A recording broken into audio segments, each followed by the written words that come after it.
Africa,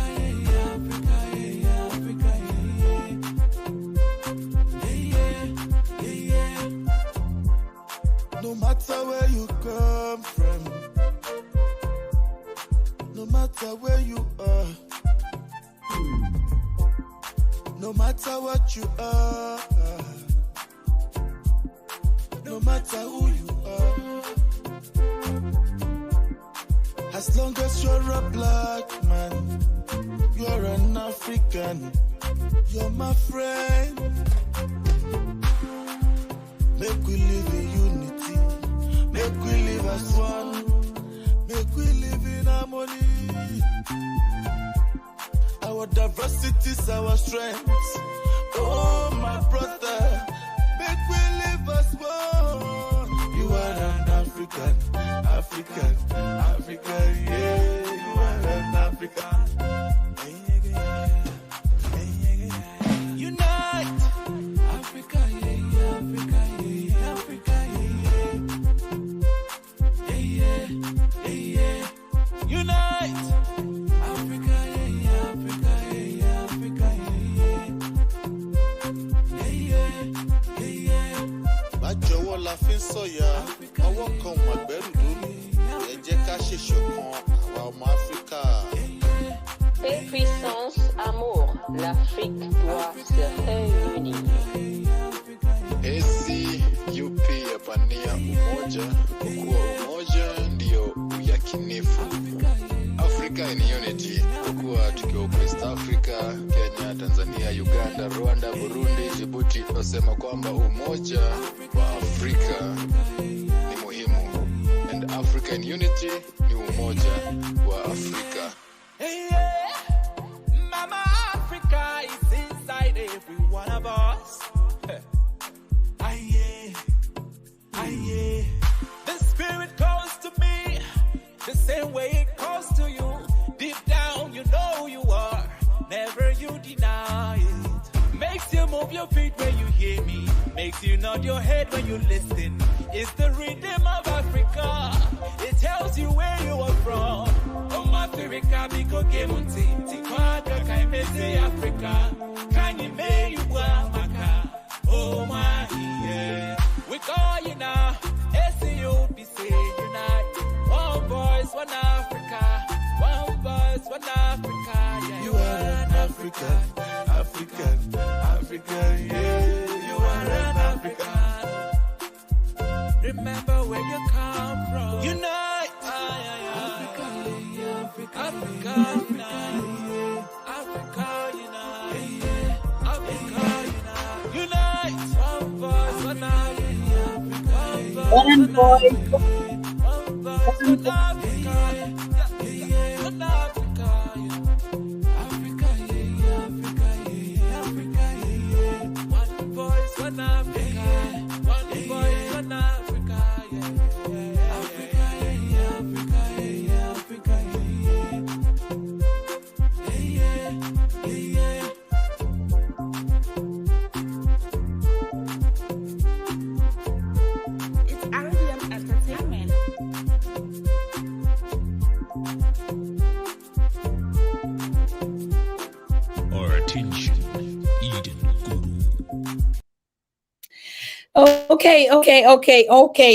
Okay. Now you got the anthem. And I want to say greetings to all of you that are watching us from the continent, from the diaspora, and all of you that are joining this powerful conversation tonight. Tonight is the day of a decision. Tonight is the day, the time, the first ever actions that we are beginning to act, to experience here on the Pan-African Daily. As you can see, Dr. Ekuru is sitting comfortably, really relaxed. Like, I don't think, I mean, I've been following and reading, and I thought I would get him busy, angry, like, this is but the guy is so cool because he knows he's fighting a just battle. He knows he's winning. He knows it's time for Africa. He knows it's the truth.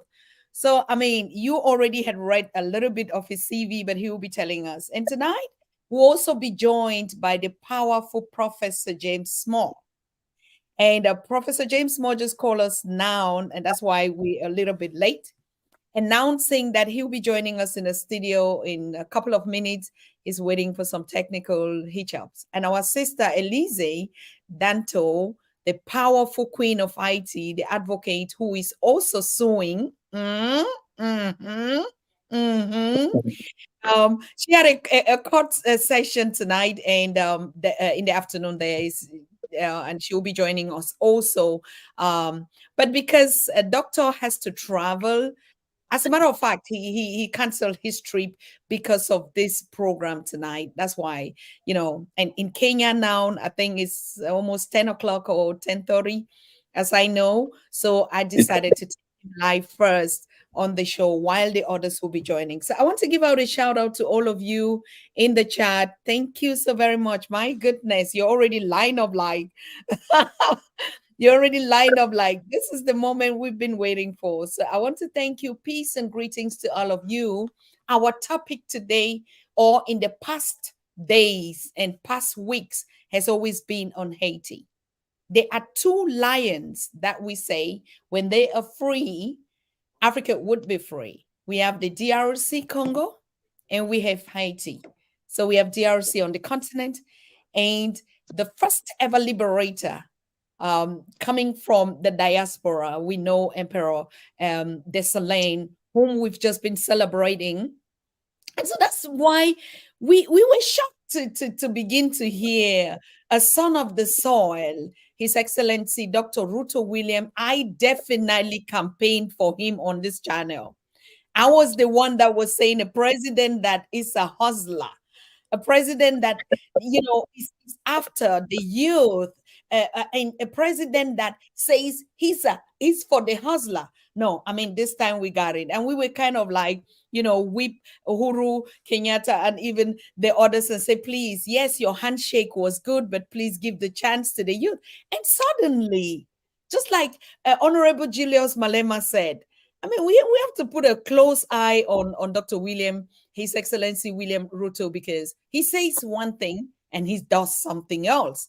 I mean, like, we've been hearing that. Not only is he actually causing, annoying the Kenyans to about this issue, but we see him now jumping in the European Union, giving a speech on how he's really calling on them to become an ally to support this thing. I mean, like, Africans are like, this must be a joke.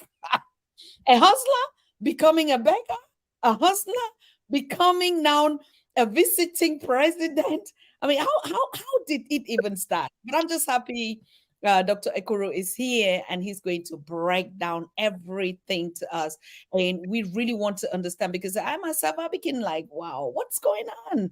But I think he's doing something right that we didn't know, or we don't know, but needs caution or something like that. So I'm so happy that we are here tonight, and we're going to get it from the expert's mouth. Good evening, Dr. Ekuru Aukot, and we're happy to have you with us. Good evening, Susan, and thanks for the invitation, and good evening to everyone on the show tonight. Thank you. Thank you.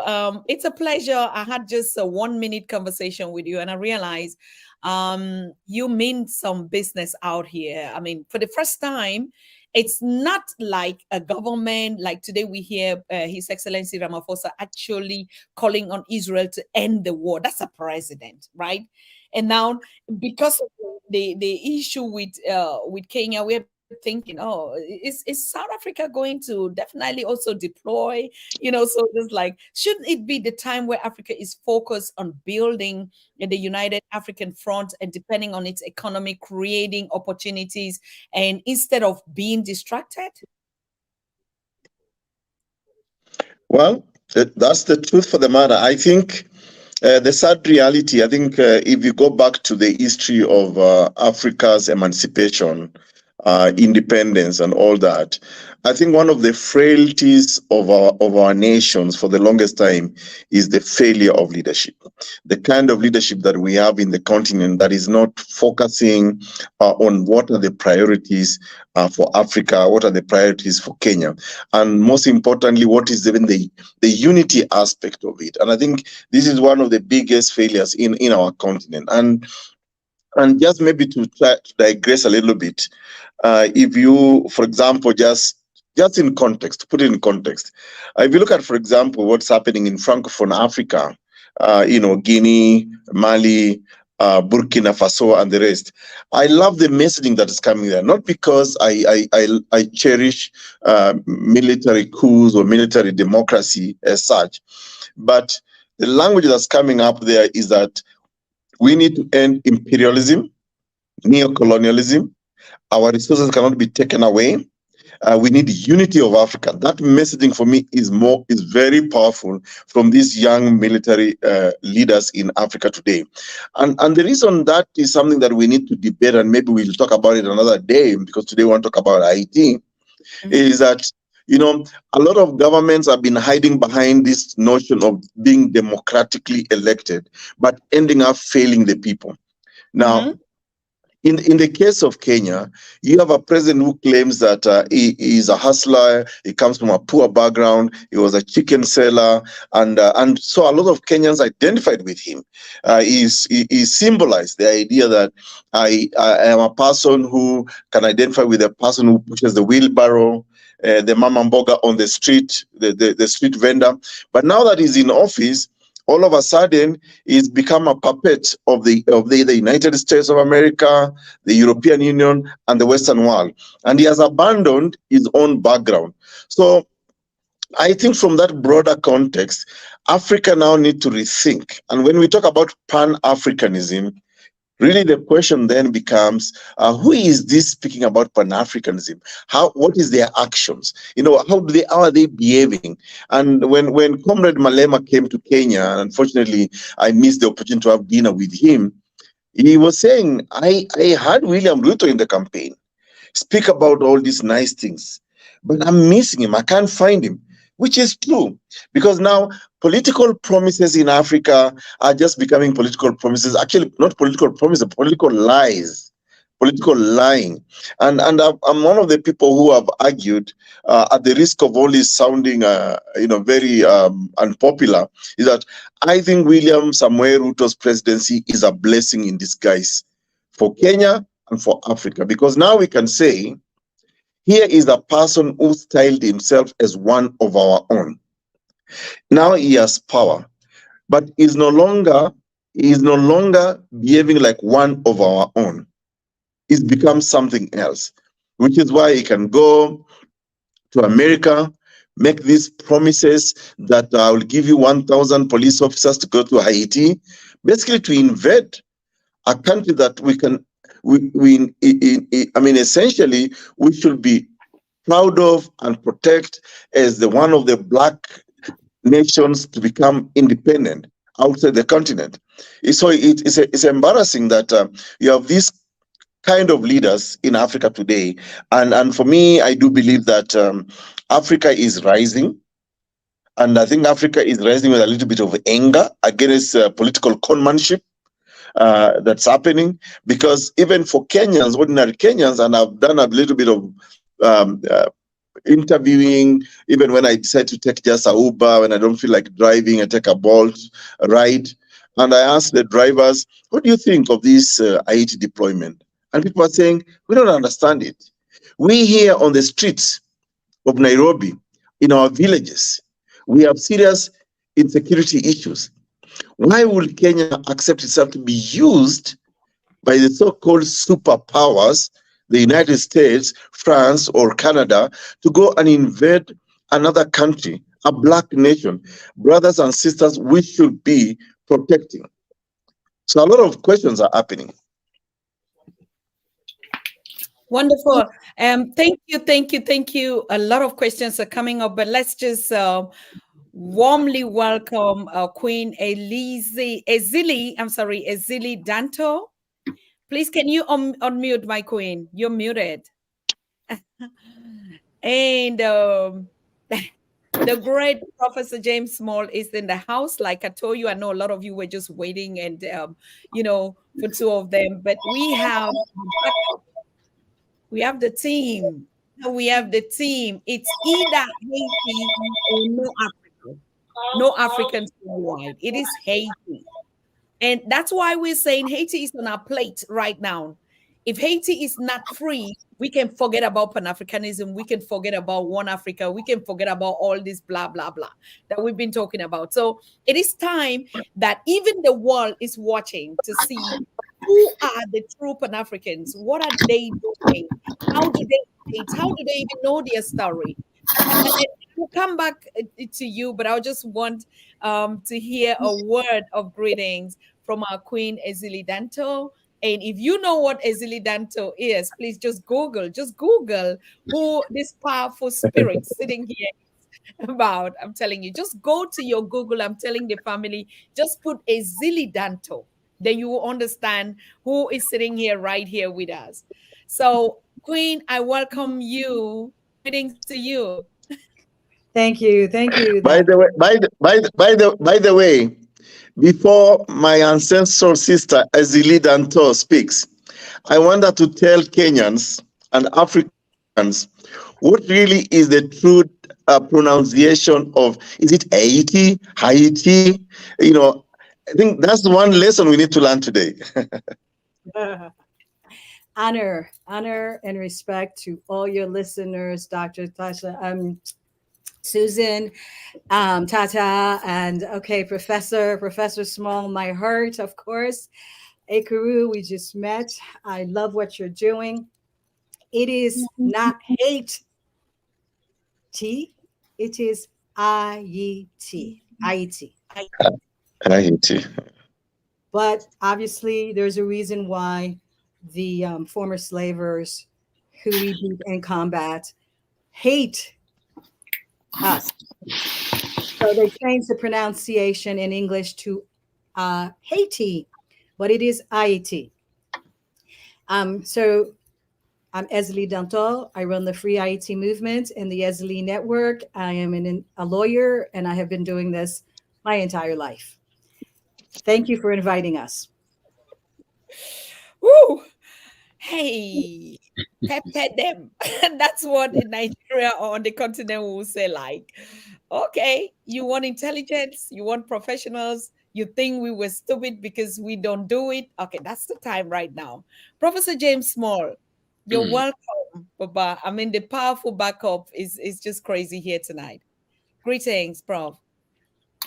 Greetings, my dear beloved sister queen and mother, and to my sister Èzili, attorney Dantò, and to my great brother. I am so proud of you, my brother Ekuru. I am proud of you. I love you. The ancestors love you because you are African and you did what an African man should do. And thank God that your ancestors' spirits was with you and is with you, because as my sister says, Haiti must be free.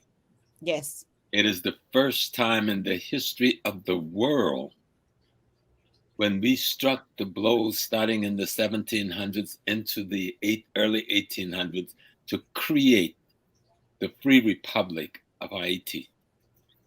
No one in the world had ever done that ever before. Free yourself from slavery.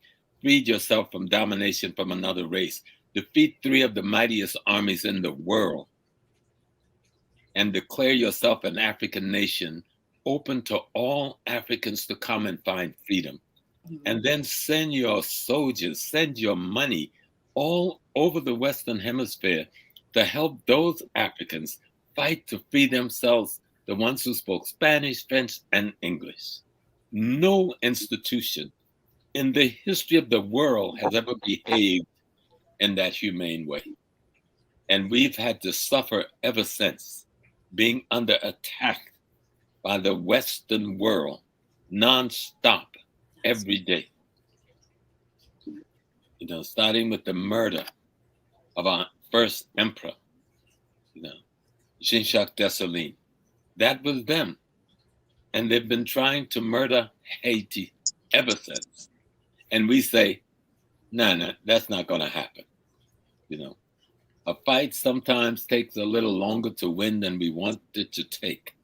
And you may even get me to fall to my knees, but I'm back on my feet and I'm fighting.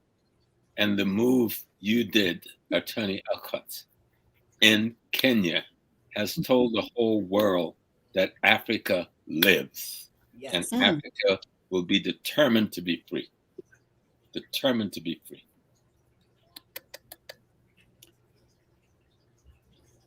And I'm just here today to listen to the two great legal minds explain to our people what is going on. Me too.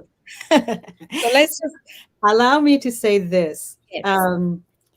There are gatekeepers in our communities, as you all know. And when the gatekeepers got to Mr. Aukot, I was like, okay, normally I just let it go. But this time, as you all know, I've said this, even when I'm gone, when that institution that's called the UN goes the way of the League of Nations, I want you all to know that I've put all my energy to make that happen. Yes. So say my name, whoever my descendants might be down the line. So when Mr. Aukot, for 2 years, the United States has been running ragged, trying to find a cover for its plunder, whitening, and depopulation of Hayti.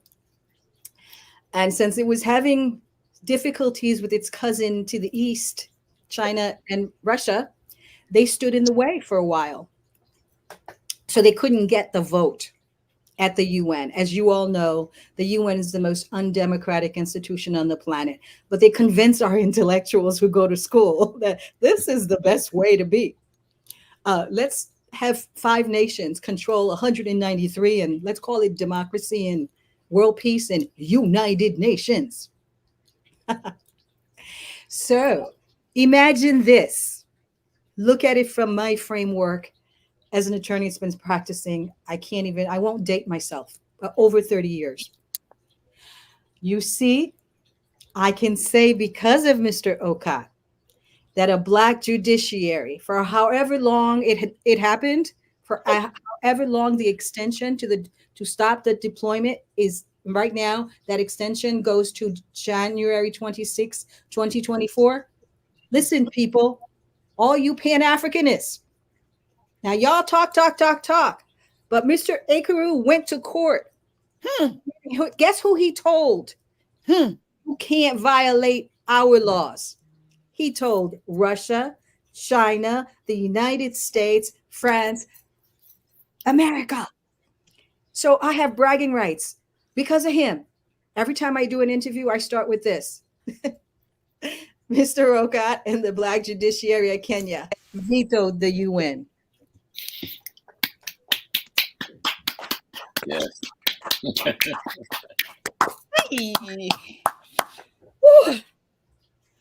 That's powerful. You guys are making me emotional.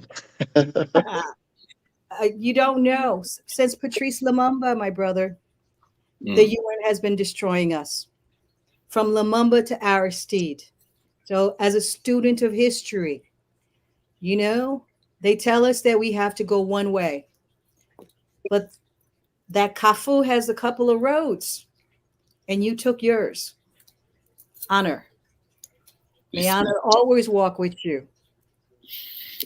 Thanks. One love. over to you, Dr. Ekuru. Yeah, so let's start this conversation by, I think it's important that we explain to the audience why I went to court and why I am opposed to this deployment. Of course, since this petition, since my conversation with my ancestral sister, Èzili, Dantò, now Professor Small, when we spoke yesterday, and of individuals, I've taken a very keen interest in the Republic of Haiti, but most importantly, not just the Republic, but the nation of Haiti, the Black people. So I'm sure my brother and my sister will eloquently speak about the history of Haiti. But by summary, I just want to say that I think it is an awakening call that the old notion of Pan-Africanism and Black people coming together to protect themselves is very key. So what I have done basically is to invoke the constitution of Kenya, and of course the will of the people of Kenya, that says that we cannot be used to invade another country, and most importantly, a black nation like Haiti. We should be talking about how do we work with Haiti, help them.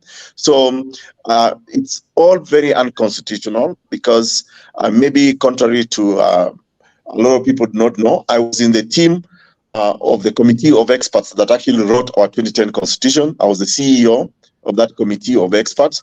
So matters constitution are very dear to me, especially in terms of protecting people, protecting nations. So we have gone to court to say that what Kenya is doing is very unconstitutional. What my president is doing is very wrong. It is not even in the spirit of Pan-Africanism, because this is a master doublespeak.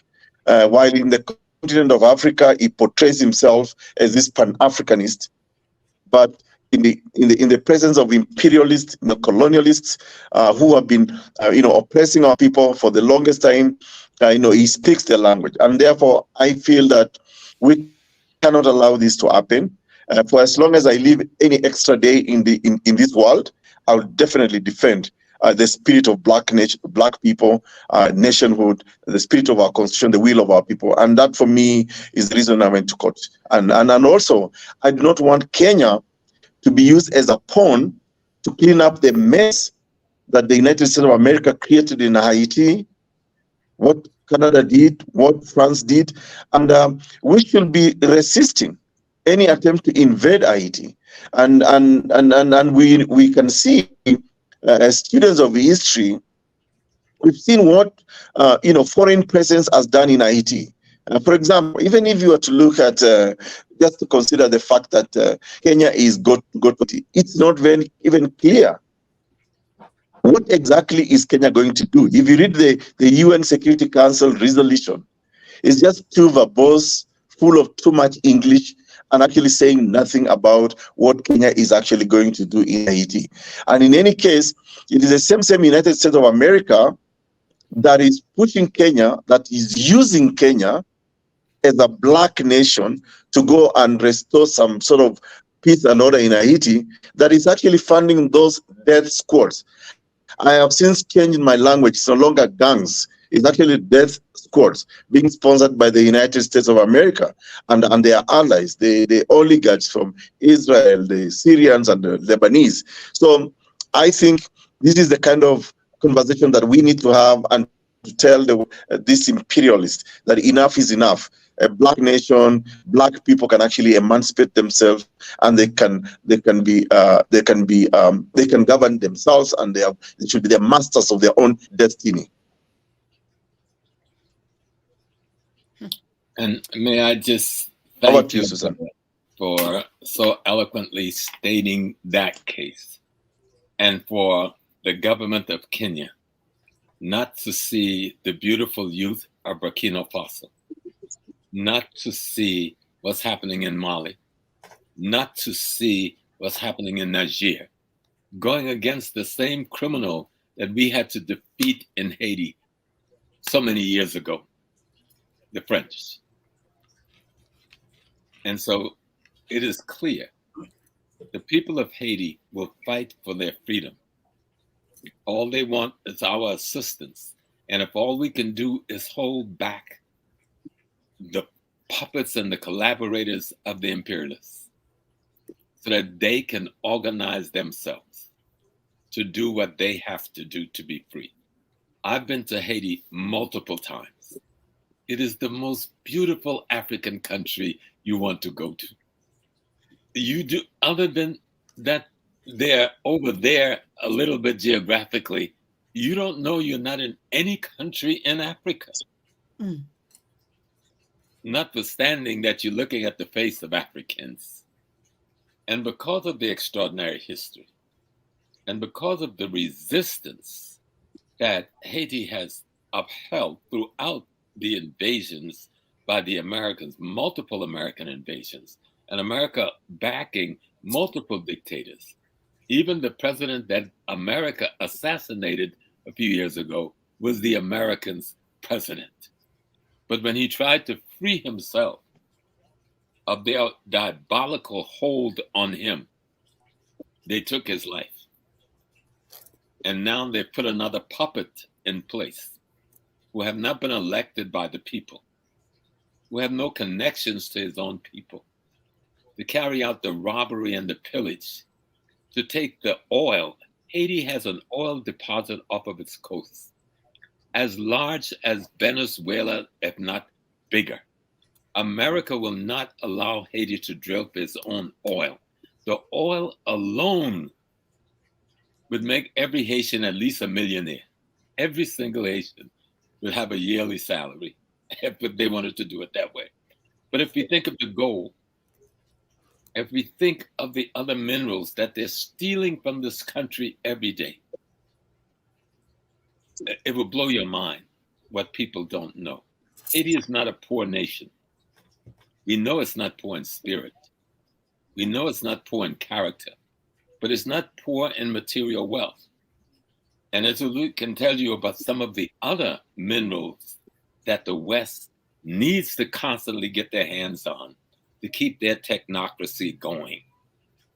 So we can understand what this is about. First, the bitterness, because no other nation. Do you realize we defeated Napoleon Bonaparte? Whoever says that? This little nation of African men and women destroyed Napoleon Bonaparte, destroyed the French Western Empire. 3/4 of the United States was in the French hand, and they had to give it up because Haiti defeated them.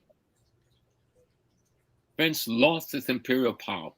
This was Napoleon Bonaparte, and his family was part of the military, and Haiti crushed them.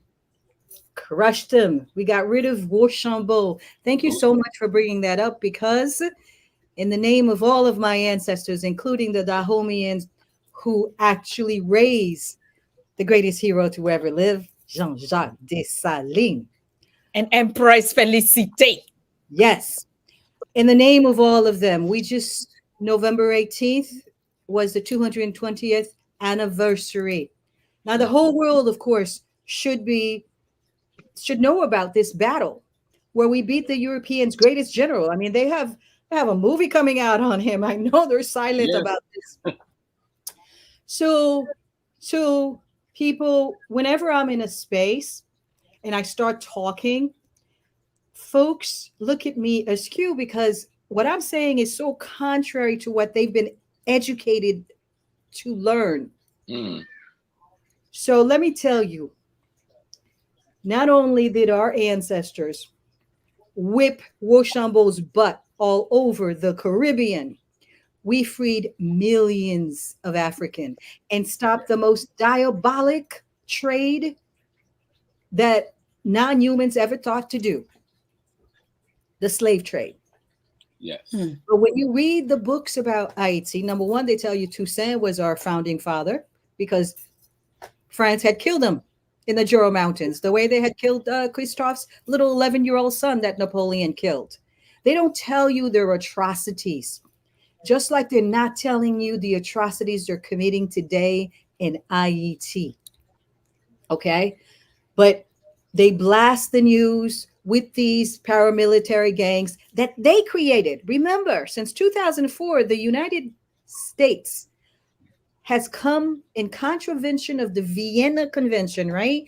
Diplomats are supposed to be neutral. They have come as one. That's the other lawsuit I need to bring, right? They have come as long. There are 6 nations that have come together, not for their own independent national interests, but they have come as one fist against this tiny little country with no army. Those 6 nations, you should know who they are, all right? Germany, the one who did the Berlin Conference that decided to chop up Africa like it was a cake these Neanderthals can eat. And that chopping up since 1884 has had Africans divided since. And I'm saying it again to Africans, like, wake up. You are president of what? They control your ports, they control your economy, they control your banks. What are you the president of? Wake up and do what the amalgamated African tribes did in Africa. When they got to Hayti, they were no longer Dahomians. They were no longer Congos. They were no longer Akan or Igbo. They came at one fist against all of them, the French, the Spanish, and the English, and kicked their butts. Africa, if you're listening to me, stop messing around. You are one people, one family. They just divided you. And you think a flag means something? Let me tell you about how many flags Toussaint Louverture and Jean-Jacques Dessalines put on them until they freed themselves. We make no arms. So when the revolution started in 1791, we put on the Spanish flag. It's like, sure. So we could fight for our freedom because they were giving us arms. When French saw that the Spanish was about to take over the entire island as a colony, they declared us free. And we went, okay. So we put on a French flag because we're not stupid. We know that each of these European tribes were fighting each other to try to take the prize, which is the island. Right now, Africa is the prize. Your resources, your labor, your culture. They bleed it to death like vampires that they are. But they cannot live in the sun of truth. So that's really what we have to understand. The most important lesson is that no Haïtien, right? I have probably the blood of 21 nations. That's what they said when we started the revolution, right? There were 21 different nations coming out of Africa. We became one. And that's the only way we looked outwards together. That is the lesson of the Haitian Revolution. Since Vertier just happened, I am obligated in the name of the Dahomians who were sold as enslaved women. And when they got to Haiti, they met the ones that were fighting in Africa, the Oyos, the Igbos. For what? For Europeans to sell us. And today, you have Kenya wanting to be a slave trader for the Europeans. And then 50 years from now, they're going to be doing a woman king showing you how we were the slave traders, how Kenya was the slave traders. And they're at the distance. They're nowhere. Are you going to allow that to happen, Kenyans? Africans? They've been trying to sell us down and kill us and destroy us for over 200 years. We're not going nowhere, and Haiti have metastasized. You can take that to the bank. Yes. We have metastasized. There are 5 million of us overseas, 13 million at home. And in 2004, the white tribes got together and said, oh my God, by the time 2019 comes, there's going to be 20 million Haitians in Haiti. And that is a bomb waiting to happen. That's how they created the core group, which Germany is part of the core group. I already told you about its chopping up of Africa. And that had everything to do with the fact that they were fighting each other. And the Africans in Haiti were smart enough to use that fight to get their freedom. So then after Haiti, they decided they would not fight again. They would sit around a table in Berlin and stop fighting each other in Africa. Because of Haiti, they decided to sit down together and chop it up and give each other territories. As a descendant of Jean-Jacques Dessalines and Abderrahmane Toyo, that is not the reason we fought. So Africans, I need you to stand up and look around. Africa is almost 4 times the landmass that you're shown in the geography. Why are you letting these piddlings? You can fit 5 United States in the area of Africa. You can fit the US, China, France, India inside you, but they're telling you you're so small. They changed their history Just look it up. Don't believe me. Look up what is the true size of Africa. How many US, South America, India can you put in Africa? Stop being small. See, when I walk into a room, they want me to be small. It's like, no way. My ancestors, this is blood. 100 million Africans died in the Middle Passage. I apologize because I said 100,000 last time. So I'm correcting myself for those who follow me. 100 million. And you know where those souls end up? You know where they get their force from right now? Those that died inside that Atlantic Ocean? In the legacy and fight of Abdallah, the Congo women, the Congo Maroons, in that fight in Hayti. That's why the wind in Hayti is so potent. This is their resting place. Africa, they're looking for you. This is their resting place right now. They're not letting us go. The European doesn't know this is a spiritual fight. But I see what's behind him. He doesn't even see it, right? He's animated by this hoard it all. He can never have everything. He can never have enough. Germany, France, the United States, Spain, Brazil, and Canada. Those are the 6 nations that, in contravention of the Vienna Convention Against Diplomatic Relations, have gathered together as a group. Not only in Haiti, there's a core group in Congo too. This is illegal. Diplomacy in the law requires that you come into a country and the advantages you are afforded in terms of if you are doing your state's interest business that's not in contravention to any local laws of that country, you are allowed not to be sued. But these people from Brazil, Germany, the United States, Canada, they control everything in Haiti. If you see these paramilitary groups are here, there was a woman, write her name down. That witch, her name is Ellen Lalume.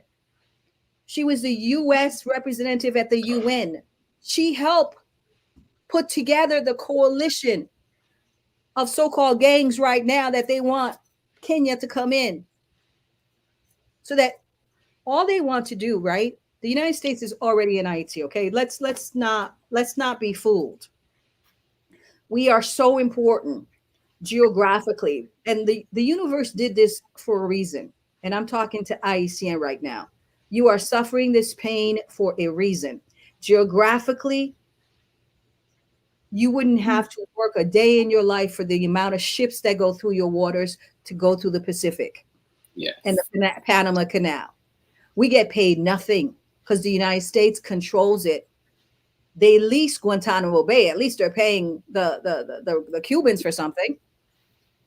They don't pay us a dime. And they go through that Windward Passage. Inside that Windward Passage, in that space, the head of Venezuelan oil is there. I know this is shocking. The reserve of Haiti's oil is bigger than the greatest reserve of oil, and that's in Venezuela. The U.S. is going nowhere. That's why they need this racial front. And this slave trader that Ruto wants to be. But I promise you, we fight back from one generation to the other. There would not be this narrative right now with regards to, oh, there's no presidents, there's no parliament, the president was murdered. But for the United States and the core group, they own this problem. And I'm not going to go through all of it. Please go to my Èzili Dantò page on YouTube, my EziliDantò.com page on .com is a website.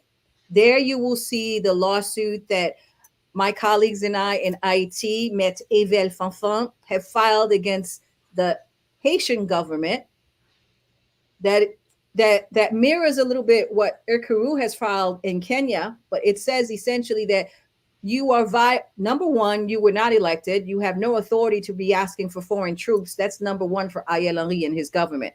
And that's against the Haitian Constitution, 1987 Haitian Constitution, and it's a high crime of treason. Negro, KNEEGROW. What else do we say?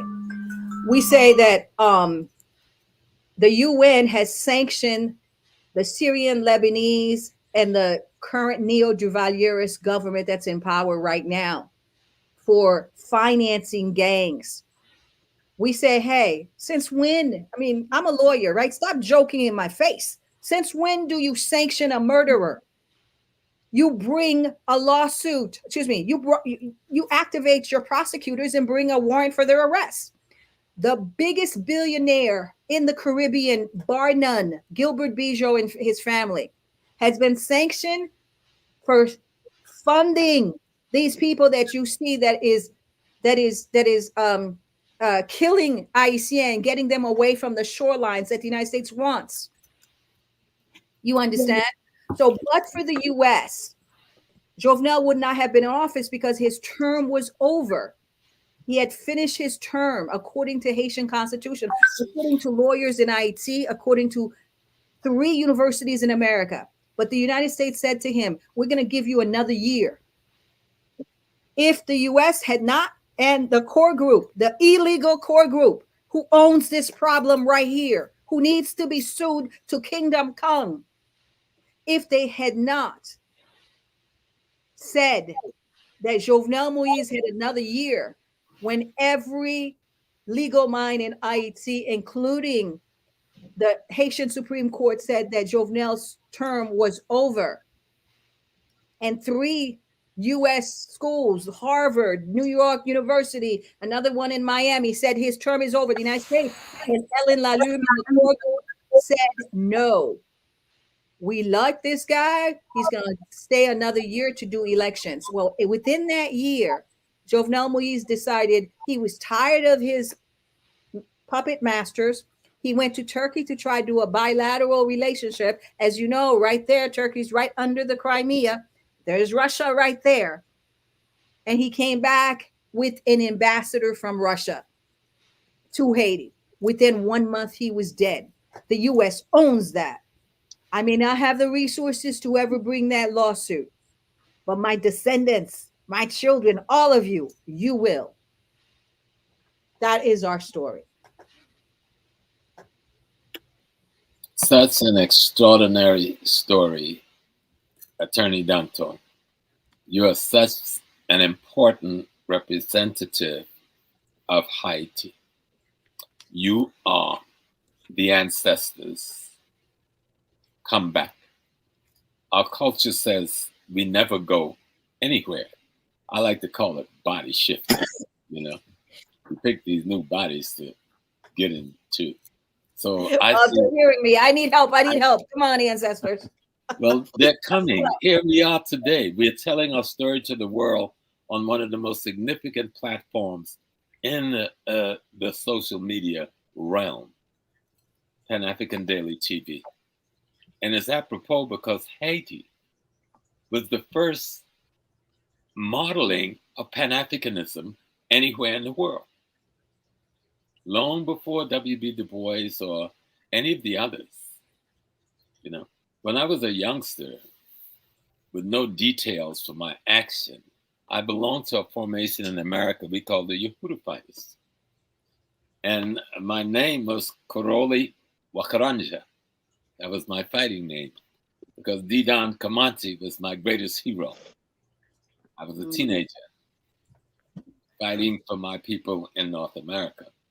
So this moment in history is cool with me because I've lived in this moment, because Kenya was one of the greatest examples after Haiti of the African freedom fighter self-determining through arms to be free. And so you presented the case beautifully. And for our young people and our elder and middle-aged people, who say we want to see the Africa that we want to see. We want to build the Africa that we want to see. We want the future that we want. Listen to this lady and go to her pages and understand this thing we call Hayti is not divorced from Mali. It is not divorced from Congo. It's not divorced from Malema and what's going on in South Africa. It's a part of the greater African freedom package. And my younger brother, attorney Aukot, you have taken your ancestors, and I'm sure D-Don is sitting on your shoulders, patting you and rubbing your head. Hey, my boy, you've done very well. And we're proud of you. You know, sometimes we say Jomo may have made some mistakes in his later years, but in his youth, he was one of our greatest revolutionary heroes and still is. And I'm sure they're proud of you because at the end of this body's journey, we shed it. But the spirit that came with the beginning, we renew it. And so you have breathed life back into Africa. You've wiped the tears from our eyes. Because when we heard this thing about Kenya, so many hearts was broken. But you're not just one man. You're millions of ancestors. Millions of ancestors. Let's take back our spiritual understanding, our cosmic, ecological understanding of the divine. Give him back his silly little children religion. Let's understand what cosmologically we should feel like, look like, and act like as spirits, you know, in transition, constantly trying to right the universe, trying to bring the harmony and balance to the universe. And we start at these levels of economic, politics, and culture in these geographical spots we're in to bring the harmony and balance that our ancestors, who is the children, remember, the universe gave birth to itself as a human, and that was an African woman. And we're her children. You know, that's not metaphor. That's not folklore. That is my reality. That is your reality. But we have to claim and own our cultural reality, our spiritual reality. That's the first big step to being free. Freedom is to be shackled to your African identity. True freedom. And in that shackling, in that identity, our ancestors are waiting to be released. And the way Èzili and the others released them in Hayti. You have just released them again in Kenya. And we're proud of you. We're extraordinarily proud of you.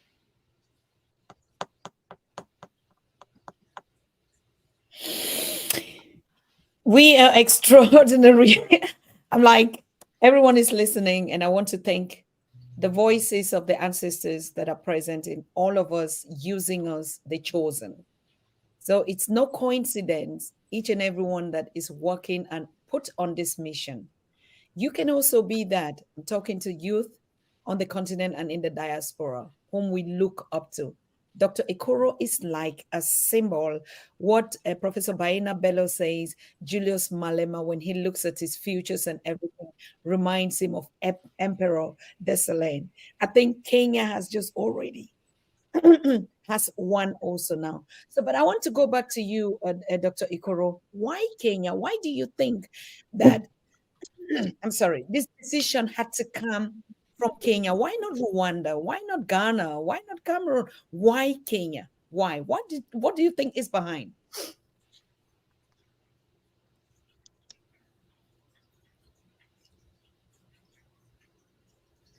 Reasons why Kenya, but let me take you back to 2007 and 2008, the post-election violence in Kenya that claimed over at least 1,200 Kenyans, in which consequently presidents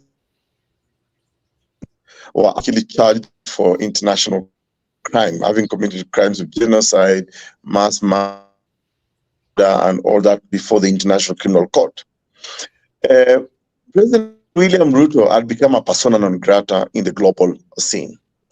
Now, my honest thinking is that if you look at the America, the manner in which they want to use the weaklings, the weakest of leaders in the world, so I think they found a weak link in President William Ruto, who today, even as we speak, and is being that within 1 year he has made 42 trips globally, for which we do not see any benefit to the people of Kenya. So I think America, as always, wants to use some of the weakest leaders in the continent to be able to clean up their mess. And I think they found an opportunity in President William Ruto. Of course, today, even as we speak, IMF is very back into Kenya. Kenyans are complaining about high taxation, and William Ruto is not apologetic about it. So America and the US will always find, America and Europe would always find who is it that we can actually use as an excuse to do our dirty bidding.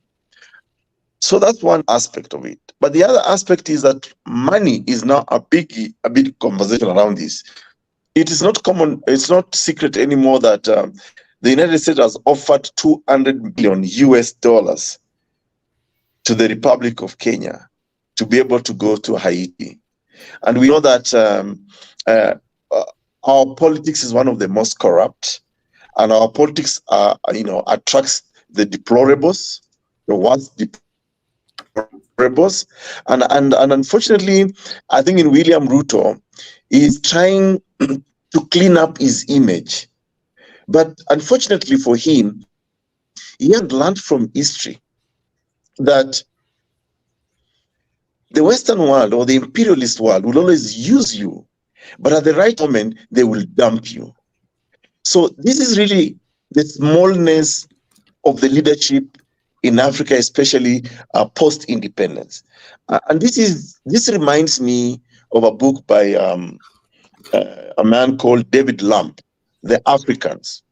And David Lamb in The Africans writes that Black people deluded themselves by thinking that by kicking out white imperialists, little did they know they actually replaced them with Black imperialists, more concerned about economic and accumulation of wealth, if I can just paraphrase that book. So unfortunately, this is why this Pan-Africanism conversation is very key, because it needs to take us back to our history, where we came from, to uniting us, whether you are in Haiti, whether you are in the Caribbean, whether you are in Africa. We need to reconnect. And unfortunately, the stumbling that we have.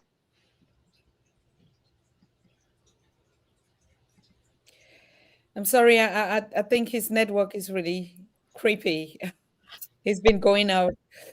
But let me just come back to Professor James Small. He touched something, and I think this is the fundamental basics of what even Queen Èzili is talking about.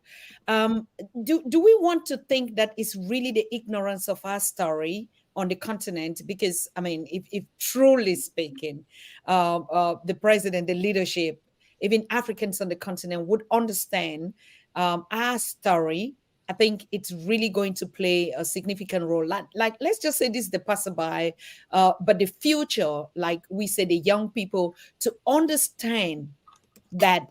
I think, like, I don't know, Professor or Dr. Suzanne, I know we can't even connect to you. Oh, I'm sorry. So it's like, Professor James says, you've always been saying that true knowledge of our story would actually demystify all this. And some Kenyans are thinking that the ignorance on the continent, not knowing our history as Black people worldwide, could be some of the causes that we're looking at others just like foreign nations. Is that true? It is very true. One of the books that I think we should recommend, because he did such a good job in making it simple, is Dr. Kwame Nkrumah's Neocolonialism, where he describes the institutional construct and the behaviors of the collaborators who would be used by imperialism and colonialists after they physically pulled out and give us flag independence, but keep control of our economy and our natural resources. And the people we end up getting back to our country is supposed to be the educated African elite that have been programmed and educated in their universities with their content to carry out their intent in terms of the constant pillaging and plundering of our land. And then we have the situation where China has become an immense competitor in the West and has done a fairly good job in giving us better deals, okay, where the money isn't just going to one corrupt leader, but we can see in some of the contractual arrangements, especially in East Africa with China, the new railroad systems, the freeway systems, the port systems, the telecommunication systems. Yes, China is looking up for China's interests, but at least we've got a competitor that with the Western imperialists historically to us that allows us to make some better deals. And the East African Organization of States, I think Kenya was chosen as the weak link because they want to break that East African coalition, which have been doing very well, especially since our great brother Magufuli, before he passed away, managed to knit together so very well. So I think all of these factors are there. They're trying to make sure East Africa does not declare economic freedom in the way they're moving, that they do not declare intellectual freedom, cultural freedom. And so Kenya is the force they want to use to break that up. And to also put a gap between Asian business and corporate influence in Africa so that Western imperialists can adjust themselves to look like a more benevolent robber and murderer than they've been looking in the past. Sister Queen, what are we expecting of this lawsuit? The Kenyan, okay, he's back. Oh, wonderful. Great to have you back. I was just, I'm asking Sister Queen, Èzili, what do we expect of this lawsuit? So we filed in Hayti against all the current de facto government of Ariel Henry. And we served them on November 6th. And of course, if you know what's going on at Haiti, you can guess how much of a feat that was. The person who actually served, his motorcycle was shot up afterwards. And the next day, our attorney was visited by the Port-au-Prince bar to tell him he has no legitimacy in Port-au-Prince. So they're coming for us. It's always been this way. I can't tell you how many lawsuits I filed, but only when white folks file lawsuits in Haiti do they get major publicity. Those of you who know, we were the first one to go after the UN for bringing in cholera that killed over 30,000 people and made poison our waterways and made over 1 million people sick. But we have none of those Hollywood control opposition friends to elevate that. That is something we have to understand. The person who controls the media, because it's so important what you're doing, Susan, so important, so critical, because our voices are not heard. So even though I've been here for decades and decades, I'm always like a little annoyed when people tell me, oh my God, I just found you. But it's like, oh God. Literally, honestly. It's really. And so that's kind of how it is. in my past experience, for instance, with the UN, they just never answered. And I don't have the resources, I can tell you right now, to push against this big, gigantic Goliath. So yeah, I don't know if they're going to answer. Obviously, we're going to push on. If they don't, we'll ask for a judgment for non-appearance and so on. But just finding a judge right now to hear the case is a a problem, because they all working for the government. They were appointed by the de facto government. So for me, a lot of my work I have come to see as putting down some steps for the next generation. And so I give you all my back to stand on when I'm gone. Because yes, we're going to fight, and we have. For instance, you know, we when I realized that the UN has so many, the UN had Obama, the first so-called black president from Kenya, supposedly. I'm telling you, that's why I keep saying Kenya. Yeah, Kenya. Okay. All right. I'm sure Obama gave Mr. Ruto.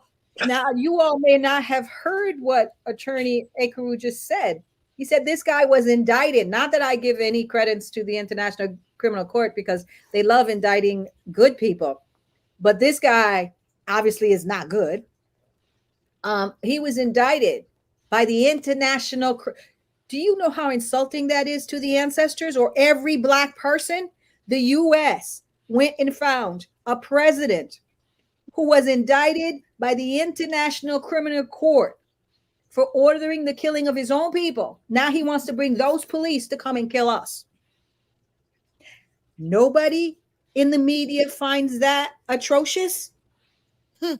Listen, right? They're trying to give me a heart attack, and I already got high blood pressure. So I tell you this. A lot of Haitians, obviously, they feel empowered by the case. They are, you know, people will like call me up and it's like, yeah, and you know, they need to be charged with this too.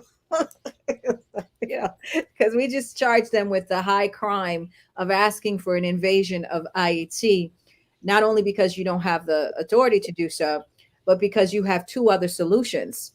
If you wanted to, the UN has a resolution that says that Haiti doesn't manufacture arms, and the arms given to these death squad are coming from the oligarchs and coming from those in power, and most importantly, coming from UN member states.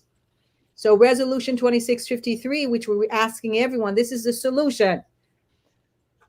Stop bringing in the arms to Haiti, arrest the oligarchs and the neo-duvalierists who are funding this tiny minority to go against the majority, and we'll take care of it. Remember, Duvalier was supported by the United States for 30 years, his whole entire dynasty. They armed at that time, in my papa's time, in my grandpapa's time, what they call the Tonton Macoutes, to do what these folks are doing now with their guns. And guess what? We took them down, and that was 45,000 Tonton Macoutes. 45,000. We didn't have the UN. We had nobody. We stood by ourselves. And of course, you know, they went and hid and so on and changed their uniform. And then now they're trying to come back as these gangs and so on, right? But we took them down. So let me tell you, Kenya, okay? We know how to handle business. We took down 3 European powers. We took down the Tonton Macoutes. We are the only nation in the Caribbean that's not allowed to freely travel under CARICOM. A bunch of supposedly black prime ministers. That's the other thing, right? They hated the fact that we had president and they wanted us to have a prime minister. So imagine we don't have a president right now. They want to make our system not the I forgot that word where you have a president and a prime minister. They love to control their little prime ministers. So that's kind of what they're doing right now. Ariel Henry has no legitimacy. And yeah, I don't know. Maybe the ancestors will make a way. And we'll see Mr. Ayalali in court. Oh my Lord, would I love to be there to argue that case? That would be my dream. And then, you know, that imagine that all of Hayti would stand up, because they've been saying this forever, right? They've been telling the world that they could handle these, but the United States trains our police. And instead of sending arms and equipment to the Haitian police, they send it to the gangs. So the gangs are more armed than the Haitian police. And forget about the Haitian police, all right? Remember, the chief of police, his name was, because this is how neocolonialism worked, that Dr. Aukot was saying before he went a little bit. They find the worst members of your family, the most degenerate one, like Michel Mateli, and they give them power. Normally, they have a dossier on that person. He's into narco trafficking. That's Mateli. He's a DEA agent, right? I don't know the entire story of Wuto. I'm pretty sure they got something on him. When they have dirty Africans, they're running him around like a little poodle. It's kind of embarrassing for me as a woman to watch this grown ass black man being flown everywhere like a little poodle on a leash, right? He just took a picture with whatever the French Neanderthal the other day. So that's what they're doing to them, right? They put them like a little Doberman on a leash, and they fly them everywhere. And then they say to the people, "Look, I got the African." And then the people in the country saying, "That Negro, KNEEGROW, doesn't represent me." Well, Ayalali doesn't represent us. And yes, okay, hey, I know this is the century of Èzili Dantò. I'm early. I started out in the 20th century. I'm early. But we will bring these people before the law of nature, because nature itself is tired. So for my case, we haven't heard a peep from the government. We haven't even heard a peep from the media. Imagine a lawyer sues their government for treason, and it's not blaring in the Reuters or AP headlines. That's what I'm telling you. They make us invisible. So we continue to fight. That's okay. We are here from one generation to the next until there is humanity, that profit doesn't come before people on the planet. Since I'm telling you, just your you didn't even need to be an advocate to fight this thing now. I mean, I'm going back to Dr. Ekuru. Honestly, to be honest, this is really like a joke. It's really like a joke. Like, so Kenyan soldiers want to be feeling important. Like, oh my God, we're going down the mighty Hayti that beated Napoleon, that defeated all, that beat even colonizers and freed the black race. And we now are the ones that are going to show our brothers that, we're coming from the jungle, we're the real ones, and you are the supposedly. I mean, Dr. Ekuru, do you really believe, hey, jokes apart, that even if your lawsuit would not go through, the 1,000 soldiers, I'm so sorry, our brothers that would be sent there, do you think the Haitians, this mighty little tiny blood streams of Desalegn would just leave you Kenyans to just walk with your blue suits and hat and come and tell them what the hell? I mean, it's a joke. I think what you're even doing is like, you are protecting. You're not even suing the government. For me, as a matter of fact, you're protecting your people, because, I mean, a Kenyan in Haiti to go and fight. Come on. I mean, Dr. Aukot, tell me this. Yeah. First of all, Susan, let's correct the impression. Haiti is not little or small country. It's a great nation. And for me, very proud of Haitian people. the history, and it's a great nation. And I think Kenya is just walking into a death trap. It's not my wish that anybody dies or anybody is killed.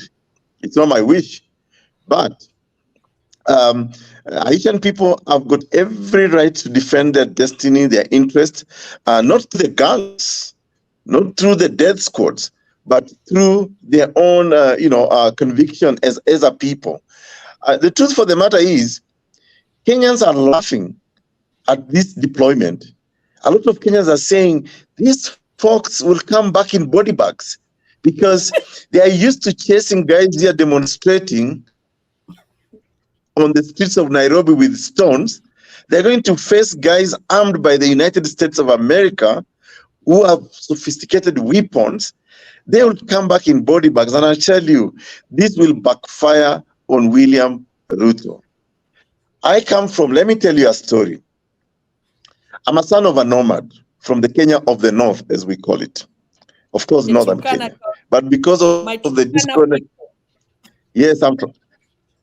Yes, I'm from the cradle of humankind, the origin of man, and for the longest time we have also been sort of isolated. In fact, our people right now sometimes say when they call me because I live in Nairobi, they ask me how is Kenya, because there's that disconnect between them and the rest of the country. Now, if you've probably done some background check on me, I come from a place called Kapedo. Kapedo is basically a battleground where we have these folks called cattle rustlers, but actually they are robbers with violence because they come rob your property, your cows and your goats using an AK-47. But because we are stuck in the colonial language of cattle rustling or cattle theft, we don't recognize it as a crime. Now, there is not enough policing in Kapedo, in the entire northern frontier district or the entire northeastern province of our country. We don't have enough police officers. So what Kenyans are saying, what kind of nonsense is this that we don't even have enough security in our own villages, in our own homes, but you think you can send 1,000 police officers, regular police officers to go to Haiti to fight with these death squads and gangsters and all that? And people are saying, we don't wish them death, but fact for the matter is, they will come back dead. And William Ruto will have to pay that price for basically sacrificing sons and daughters of Kenyan ordinary people to go and fight whatever proxy war Americans have in Haiti. And people generally tell me, please fight this case. I'm willing to fight it all the way to the Supreme Court of Kenya. And I personally believe we will triumph. Thank you very much. But you're really actually, like I said, the first thing is you're saving lives.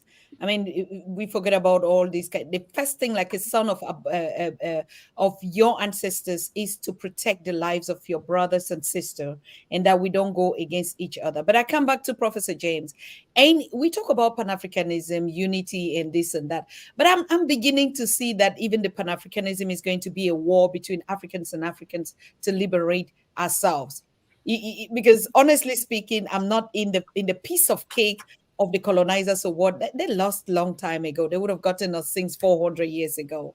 But now they just this ping pong. But we are saying the Africans that will refuse to wake up, the Africans that will be sellout, the Africans that would just, because of little petty fiat currencies, the Africans that would decide to go against the will of their people and against the will of their ancestors, you would get exactly where you're going into that trap. That's a fact, Professor James. I'm not even strong anymore on the concept Pan-Africanism as I used to be. I'm just African. And that should be enough to say what my bond is to every single African wherever they are in the world. My obligation to every African and any African is the same obligation I have to my mother and my father. It's the same obligation I have to my wife and my children. We are African. And that's that. That's why I like the term when Dr.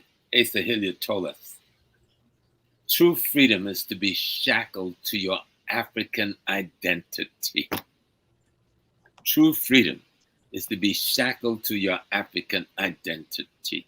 Like when we talk about Haiti, we never talk really about the outward African philosophical, ideological, and spiritual expression that explains cosmology and ecology to them, voodoo. We are made to think, even if we say the word voodoo, we have to sneak it in. Mm. The word comes out of Africa, and it means the essence of the divine itself. It is, you could call it the universe. It is the most universal African word for God. Okay, and so Dessalines and those who are fighting, even Èzili Dantò right here, that's not just the name, but Yes. that was the spirit of the divine that led the revolution. Mm. There's an explanation to that name in terms of qualities and attributes of the human character that's necessary to free yourself. We don't have to look to anybody for the ideological fundamentals to organize ourselves to be free. It is in our voodoo, whether we call it Yoruba, Congo, Candomblé. It is in how we, as our ancestors, see ourselves in the universe. I am the God having the human experience. I don't care who don't understand that. I'm clear. I am my ancestors. Behind me, there's almost 100 of them. They're photos.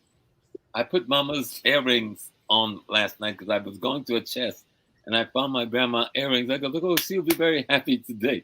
I'm going to put her gold earrings there.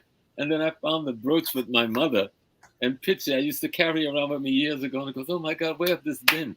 So I had to put it on because she came to me a few nights ago and she was upset. And I goes like, I promised you I would never abandon you. I'm always with you. Mm. And to calm her down.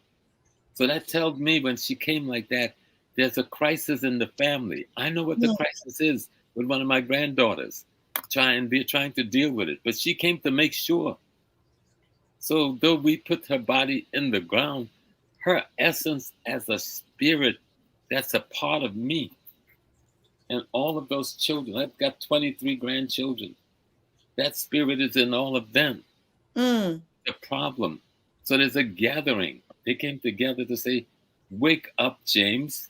You have an issue you must address. And my sister who left out of her body about, 3-4 months ago, when Vivian passed, she was with me 2 nights ago. Very strong, very sturdy.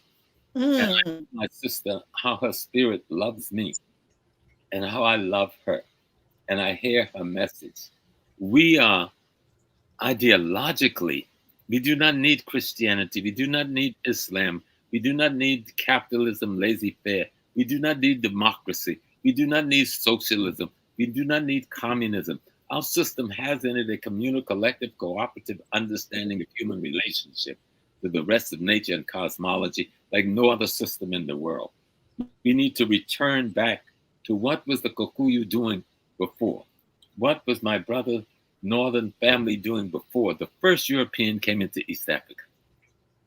When we point ourselves in that direction, we will be pointing ourselves towards our greatest freedom that's possible, shackling ourselves back to our African identity, shackling ourselves back to how we saw reality.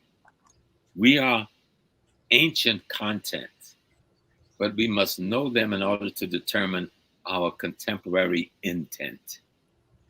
Content all have intent. Your intent is informed by your content. Your content is the history of your ancestry. You see. And so, you know how I make the little joke every now and then, history will erase the mystery? It may sound like a little joke, but history will erase from our minds the enemy's mystery and cleanse us of this what they call this thing, this parasite that's in our brain. I only want to love.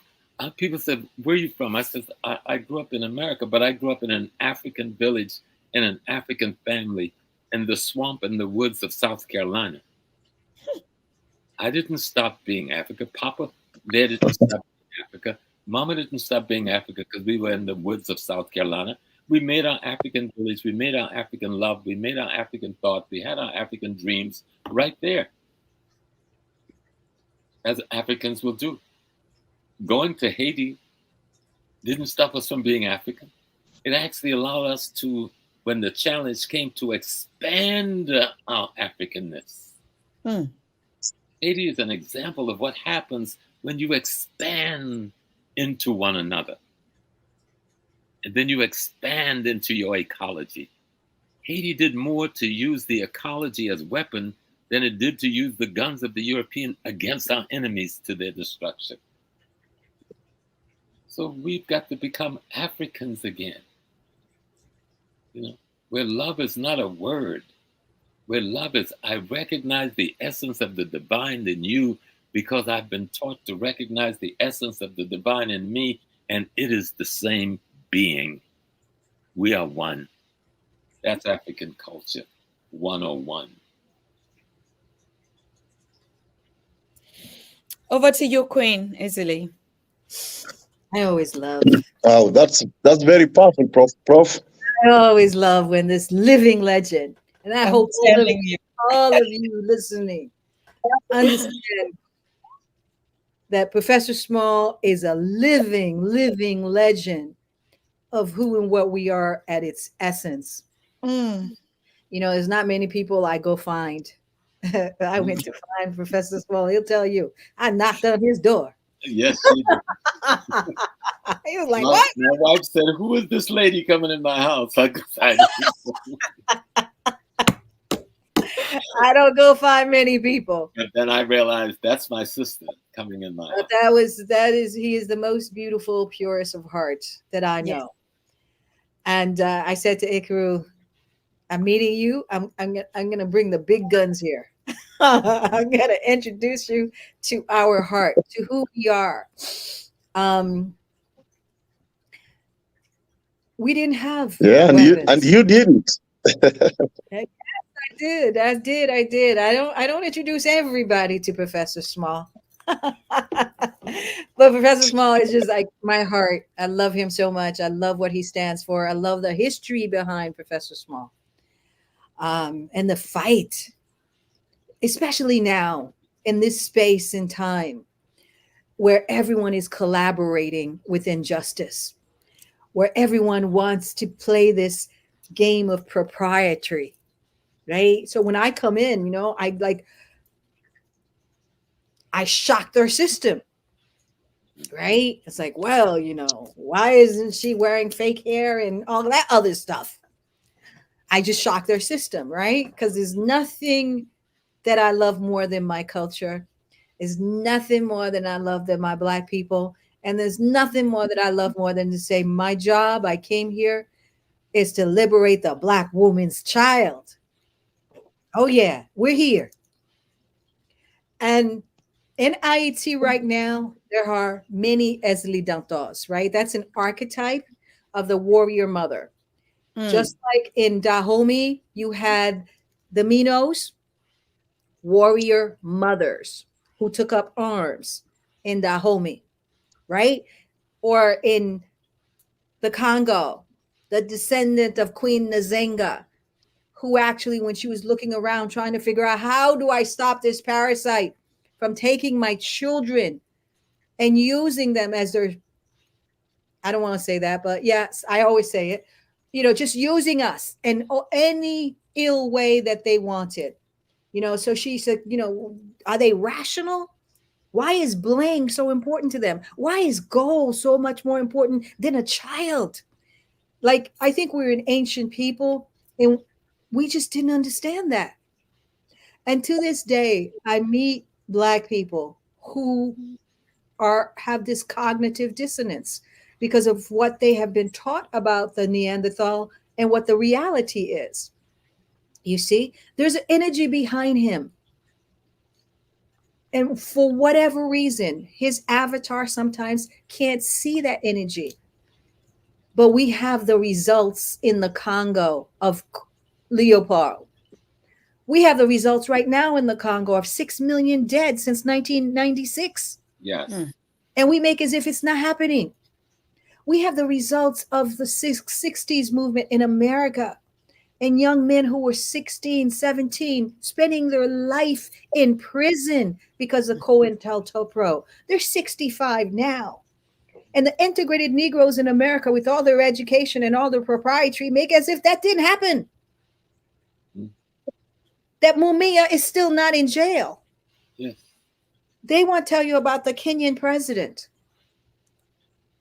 Barack Hussein Obama, who started like 6 different wars and brought Bill and Hillary Clinton into IET to tie us up. They use these collaborators. I'm sorry, go on, Professor Small. You were saying? Oh, no. I was just going to say Obama's last act, walking out the door, the last few days in office, what does he sign? What is his last bill?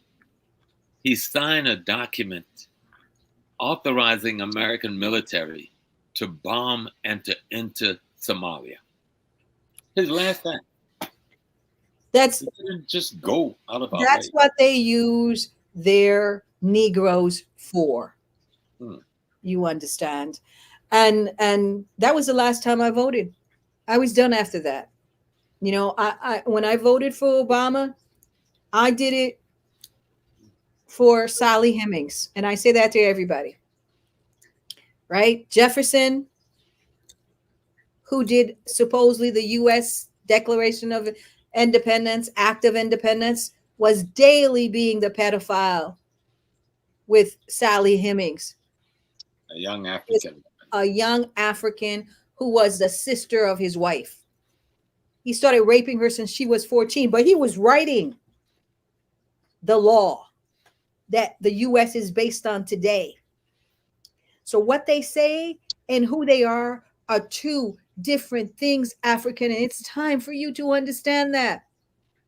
They look really beautiful on paper, but they're too high tech to live love. They write love. They don't live it, because we would love to share our resources with them.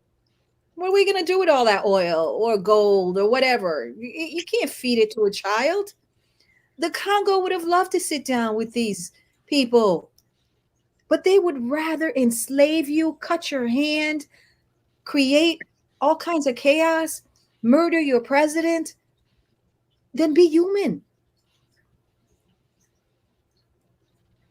So nature itself is tired. My very body is nature, right? We are part of nature, all the elements. And as Professor was just saying, right? Adversaire 220 years ago, Napoleon had this secret weapon. He had sent 50,000 troops to re-enslave barefoot in slavery for 300 years people, right? And he that's what he was going to do. And at that time, he had one of these things like where you put on 2 wheels. It was the first machine gun, because it could crank it up, and it was just like it could kill, mow down everybody. Gotcha. Okay, that's what we faced. Our ancestors faced that, and Napoleon had already beaten the great powers, right? And they had a truce at that time when he came to IET. But we went inside, and I'm asking Africans. I know when you look out you're going to see the 50,000 troops all over your waters, which is what we saw. That's what you see right now. And that's why the integrated Negroes, they are in the grind. They've got to pay for their kids' education. They've got to pay for their mortgage within the system that they put you in. But Dessalines said this, and I know it's deep, people, but the song that we sung when we went to battle with the greatest European general that they say is their greatest was, there are no mothers here, there are no fathers here. Because remember, it's your whole family they're going to destroy, Africans. So they're going to rape your women. And when you rape a woman, when you go into this body and you bring all of those excited, awful stuff in there, that stays with you for 3 generations. You've traumatized that woman, her children, in the next generation. They know this. Definitely the pedophile Catholic priests know that. We have to start protecting the womb of our women. We have to start protecting our men. And we also have to understand this. We are the parents of the universe. This planet, we are original to the planet. We are the sun people.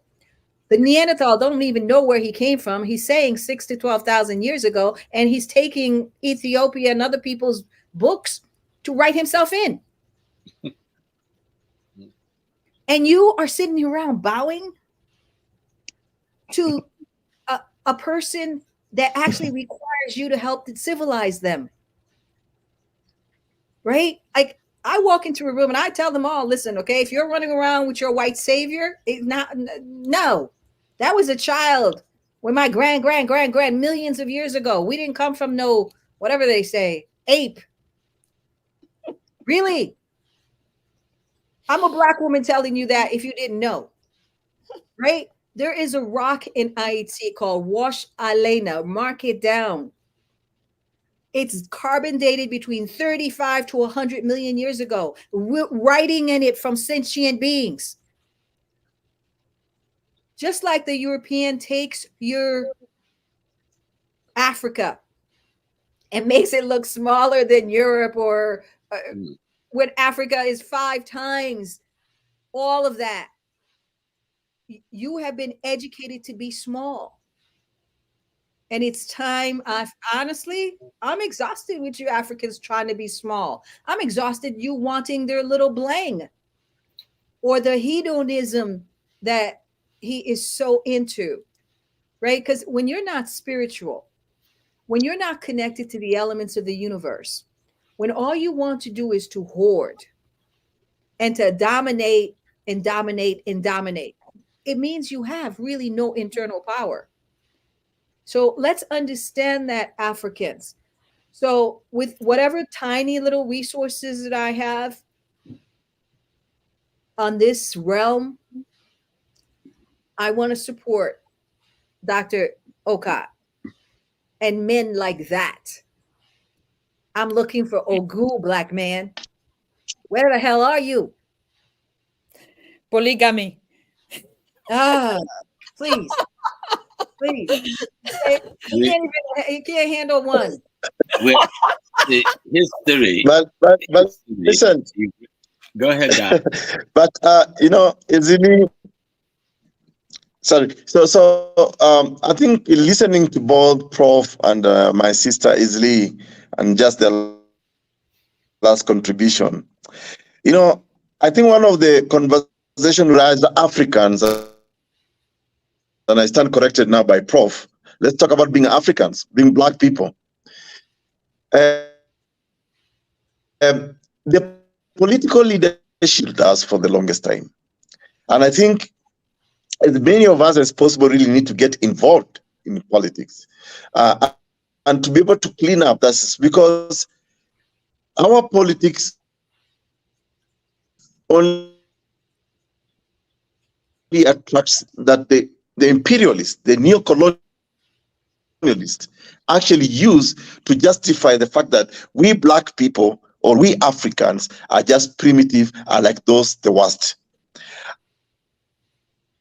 And I think this is a conversation in my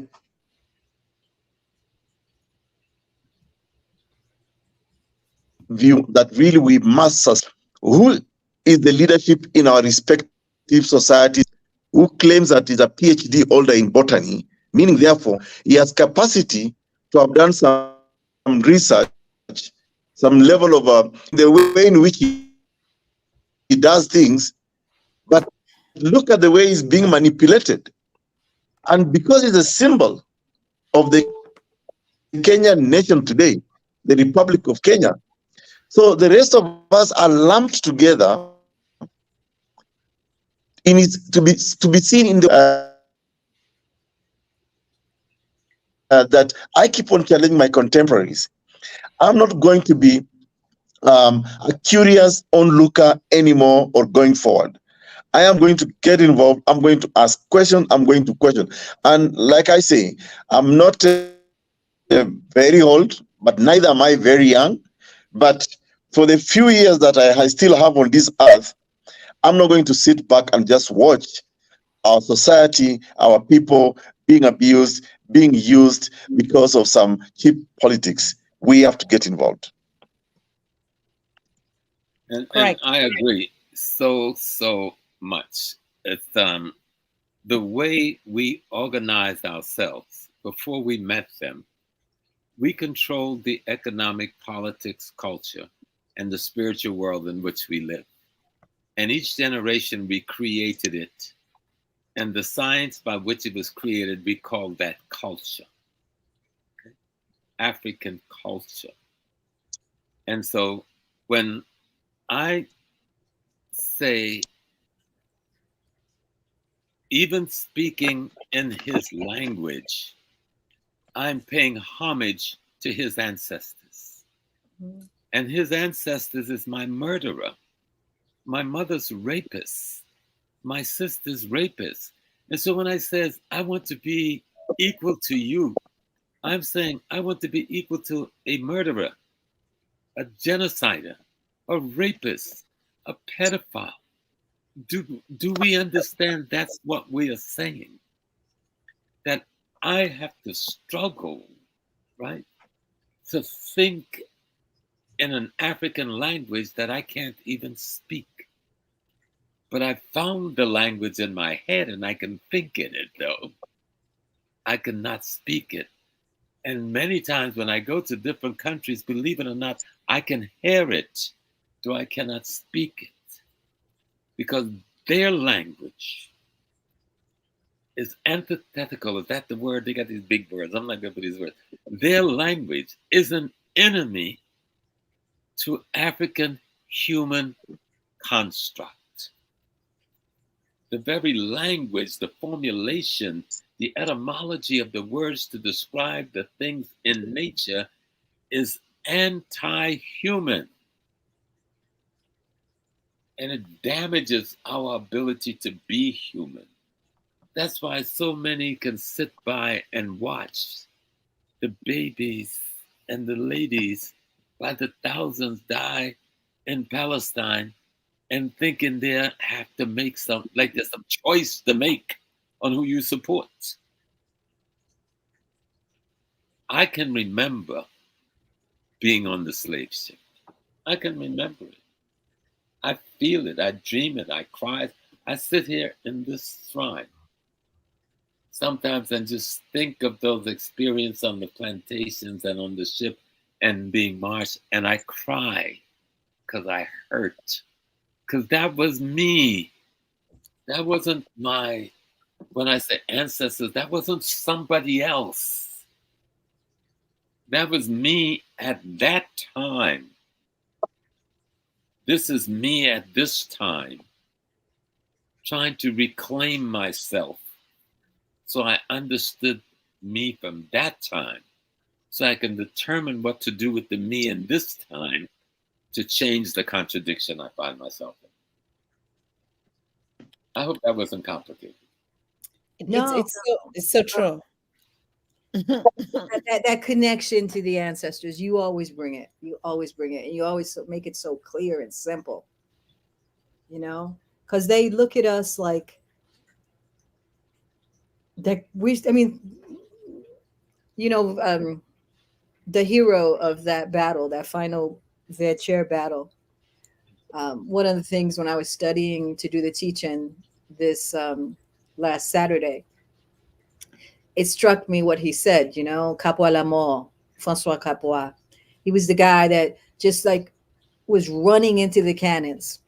Why would you do that? Running right into those cannons because they had spent 300 years of enslavement. We now we have this, you know, I come from you know, my parents, farmers, peasants, 70%, no, you'll never get it from watching the media, but 70% of Haitians are farmers, right? So I come from a peasant line, right? And although I've never experienced this, but I use it sometimes as a metaphor when I'm explaining the situation, right? When rats are like biting you, right? In order for you not to feel the sting, they blow on it. Yes. You understand? I did this too. Okay. They're so And that's what clever. the white man is doing to y'all, right? So he's killing you, but then he's giving you this beautiful picture, this blowing on it. And you're confused. You look down, it's not there. You just, you know, you feel a little cool air because he's going to give you like one kanda. The most insulting thing, right? I mean, you know, people nearly hung me when I was talking about it when that movie came out. They're like, "Oh, we look good." I'm like, "Yeah, you do look good." But hey, the CIA is their hero, right? Who's destroyed most of your leaders in Africa. And this method of living is not African, where you take tourists in Jamaica, for instance, and you bring them all in to this beautiful beach and this gated community where you can do whatever you want. White people can have all the dreads they want. They can have gigolos. They can do whatever they want inside that. Outside, the Africans are killing each other and can't live. They have no resources. That's the white man's and the Eurasians' idea of civilization. Let's put Wakanda in the middle of enslaved Africa, and then have all of these things happening around them, but they got vibranium, they've got all of this stuff. But who are they? They're like, you know, this is their life. So you are educated to go to school and then go live in a community where you don't have to deal with any of that, the rest of the masses, because they're down there because they have no resources, no work, no nothing, right? And so that's their level. We call it at the Free Haiti movement and the Haitian Lawyers leadership that Jean-Jacques Dessalines and Gun Guiton and the women and men of the Haitian Revolution did not fight for bourgeois democracy. Bourgeois democracy, we define, is where you have ultimate beauty, ultimate resources, ultimate richness. Live in the same space as slavery, rape, destitution, and poverty. That is the world right now. And as a woman, that hurts me. Every sentient being who did not eat today bothers me. I don't care what color, what race you are. The world is abundant. We need another philosophy, not the gated one, but the one that said, you know, when I go up to Trump Towers in New York and I go gold, la belle vie, beautiful. And then you go down and there's a man sitting on a bench. He doesn't have a house and he has a cardboard and everybody passes him by. That's bourgeois democracy. Nature, we are not like that. We can't cut ourselves off like that. Even if you think you can, your spirit is watching what's happening to that sentient being that's hurting. But the European can come to IAT and hurt us for 200 years. And then tell everybody they're bringing Kenya to help take down the paramilitary gangs that they put there, that they finance.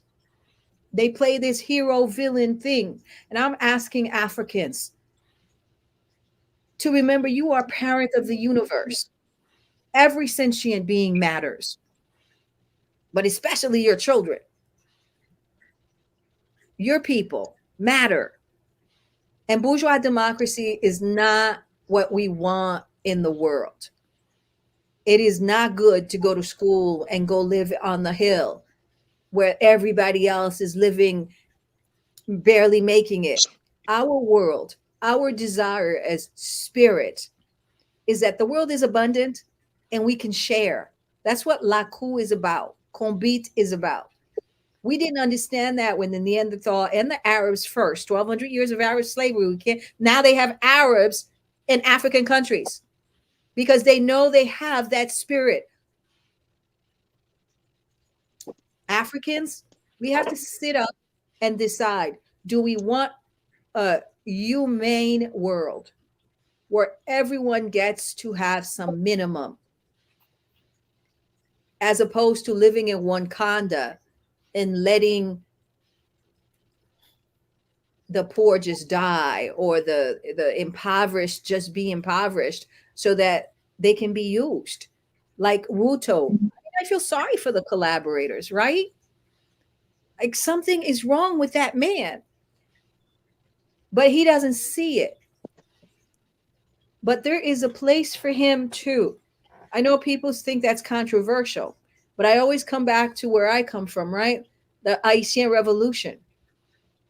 It was overseers who began the Haitian Revolution. Overseers. Bookman was beating Africans, or seeming to, before he led Coupe-tête Boulekai. So was Biassou. So we had, everyone has a place, I say. So if you don't have the emotional, because we are traumatized, the trauma might be micro for those who are living, because I used to represent a lot of very famous, back in the day before IT took my attention. I was representing Grammy Award artists, and they had abundance, but the microaggression that Black males have to go through every day, that Black women have to go through every day, and the visual attacks constantly that we have to deal with, that our children have to deal with. So by the time they're 2-3 years old, they're telling you they want to be white because they see the visual of how that group of other is treated. It is up to us to change that. And in IT right now, for those of you who are looking for something to hang on to, Kenya can hang on to what Dr. Aukot is putting out here. You can hang on to the work that I'm putting out here. And I'm telling you, Professor Small and Susan Tatah are doing the work. That's what we need to do. And I think I'm going to need to actually go very soon. So I just wanted to say. All of us, we're rounding up to Queen. Thank you so very much. You can leave. You just concluded it. We have just 7 minutes left. My email, EZILIDNTO@yahoo.com, EZILIDNTO.com. Thank you very much. But it's 4 and I do have another 4 o'clock. Take care, everybody. Thank you, Susan. Thank you. We love you. We'll be having you back. We'll be having you back. We love you. Thank you. Thank you. But actually, I would also like to excuse myself because I've applied to Catch in the Morning. Yes. We're already rounding up. We have just barely 6 minutes. So, but I would still like to come back. Okay, so let's come back to you, Dr. Aukot, because let Attorney Aukot just kind of summarize really quick. Yes. That whole piece in Kenya. Do a quick 2-minute summary down. But include, I just want us to say everybody is held accountable for what they do. Dr. Aukot, you are a lawyer, but you're also a politician. And that's why you're playing a double role for us here, to give hope and another kind of politics to the young people, because politics to us in Africa is just like poison now. We hear every politician would promise, make good things when they are in their opposition, but when they are there, they become something else. We are holding everybody that comes to the Pan-African Daily accountable for whatever they say. Not me, not Professor James, but the ancestors. So, what would you conclude by advising? When we see this kind of politics, I mean, like I said, I rooted for Ruto, but Okay, so it's a bigger topic, which I believe that we can complete just today, and I'm sure this is a conversation we can continue to have. But I tell you what, my first loyalty is actually to my profession, the legal profession. Secondly, I just want a better society, and I do believe that for the longest time we've been duped by the kind of bad politics that we have. There's a man called Brecht Barthold. I think he's a German. He talks about the political illiterates, that the most political illiterates are the so-called educated people. They don't see the bad things that comes from politics. They don't know that because of bad politics, it affects the price of flour, maize, beans, and all that. There's a whole passage that he has written, and you can look it up. But for me, I think we need to clean up the kind of leadership that we have in our societies. And we need to be able to encourage connectivity between us, the black race. Because for the longest time, we have been abused, we've been misused. And I think because of that, it has really weakened our unity as a black people, as a black race. Yet we are not small. We are big in so many respects. Look, right now in Africa, I see all these multinationals running into Africa talking about carbon credits, hydrogen, natural resources, and all that. We have never really leveraged on the fact that we can actually control the world as black people, as Africans. And the reason we are not able to do that because of how the imperialist neocolonialists keep on installing some of the weakest into the leadership of our countries. Absolutely. And all they do is quickly run into their capitals. I mean, I've always wondered, why is it that every African president, as soon as he's elected, has to run to Washington, to London, to Paris, to wherever, to do what? I wish they could run to the rest of the capitals in Africa and say, okay, how do we create a market for Africans, for the black people? Because we are big. So just back to the petition, I'm doing this petition because, first of all, I believe in the rule of law, and we must respect our own laws, the will of our people. But also, I don't think that Kenya should be used to go and oppress our own people in Haiti, because the consequence of sending an armed force, police, is to go and take away life. Whether it is the life of an Haitian or Kenyan, life is going to be taken. We don't need to go that route. And we need to condemn exactly, in one voice, the people who have caused the kind of situation that we have in Haiti today. And I wish William Ruto will say the same way he's speaking, that we are free to visit Haiti. Haiti people are free to come to Kenya, and without passport and all that. That's the kind of lingua I would like to actually see in the spirit of Pan-Africanism, in the spirit of being Africans. How do we create that bondage between our people, regardless of where they are? Because the fact for the matter is, we are black people, we are Africans, and we are always being isolated and always be oppressed by the other people. And sadly, we should resist the fact that it's the leadership in our respective countries that are being used to actually undermine that brotherhood, sisterhood, and that unity of the black race. Wonderful. Do you have any petition where we can sign, or it's just a lawsuit or stuff like that? How can we support? so far, it's only a lawsuit, a petition, but I am cooking something to answer your question, and I'll let you know soon. Wonderful. We look forward to having you again, Dr. Aukot. Thank you so very much. I appreciate so much, Susan. And thanks for hosting me. I think I'll take my break shortly, plan catch my flight tomorrow, and go and speak to the lawyers in the East Africa Law Society conference that's taking place in Bujumbura. No problem. We'll have you again anytime you come back for other topics. It's very important to have a correspondent like you. Thank you. Good night to you, and safe trip to Bujumbura. Thank you, Doc. Thank you very much. Safe journey. Thanks, Prof. And nice to meet you, Prof. And we'll continue the conversation. We will. Thank you. Good.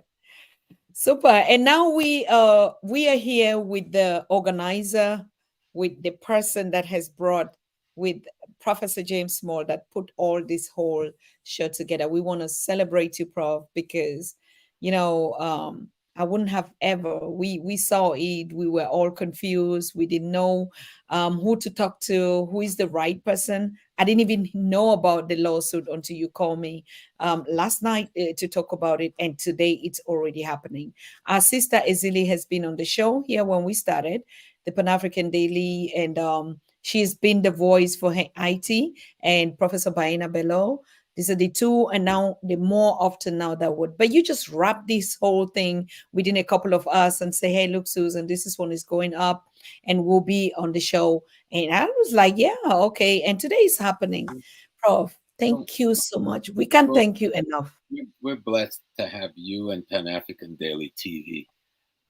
My life, like your life, is dedicated to the freedom of African peoples wherever we reside on the planet Earth. And whatever we can do, we do. I did see Sister Baina made a very beautiful comment while we were talking. I love Baina Bello. I love Èzili Dantò. I love Dr. Susan Tatah. And now I met my brother and I'm falling in love with him.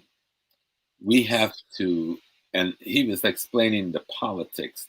You must not leave your political well-being in the hands of the corrupt and the collaborators. We sit back and say, oh, the politicians are corrupt, but then we leave them to run for political office. No, we run for political office, organize ourselves. And we says, if these people are corrupt and they do not serve us, then we can remove them immediately. But you have to have that intent. You have to have the intent. Food, clothing, shelter, safety, and security. Those are the primary needs and desires of any human group. Food, clothing, shelter, safety, and security. Don't make things seem so big you can't reach it. In order to get and control access to food, clothing, shelter, safety, and security, you must control land, labor, and resources where you live. And when you control the land, labor, and resources where you live, you're in control of the economic, politics, and culture where you live. It's really that simple. But they make us think we can't do this. Yes, we can. I can say to the people who have not serviced my community, I will not vote for you, my family will not vote for you, my friends will not vote for you, and then we're going to organize other family and friends who you victimize, and none of us will vote for you. And from among us, we will select someone to run for this office who will not victimize us and who will serve our community. And that's the way we did it in the past.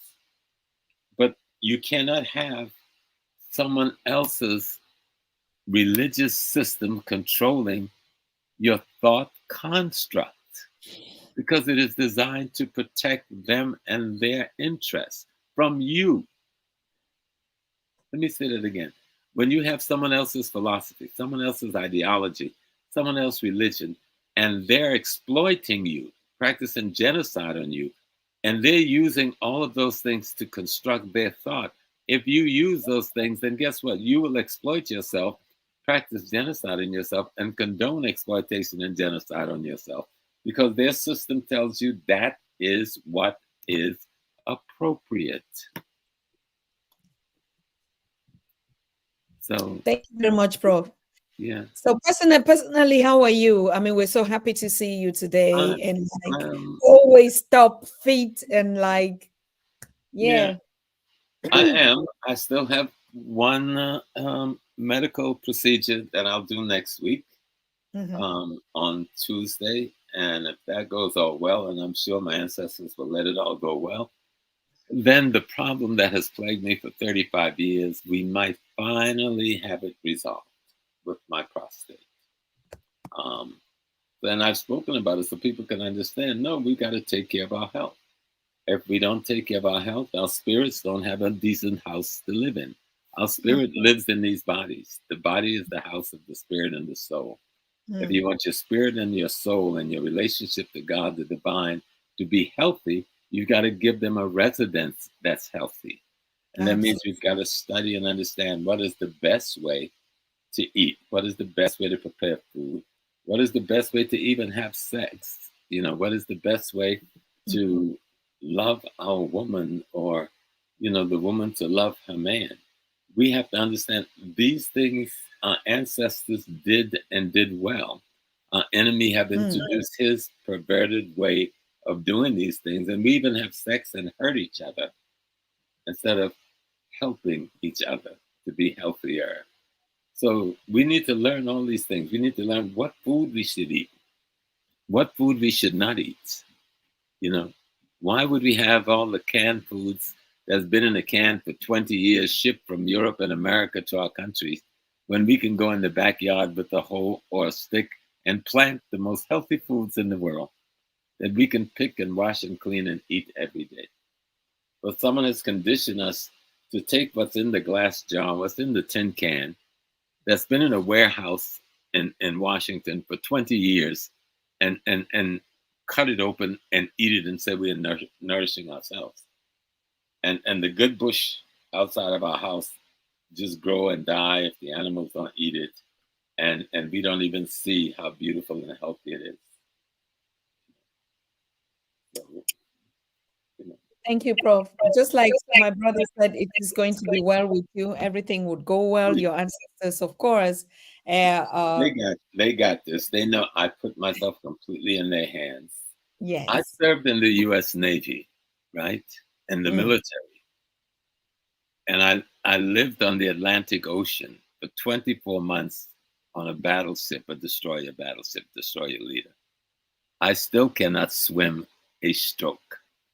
But I knew my ancestors would take care of me. I rode out multiple hurricanes.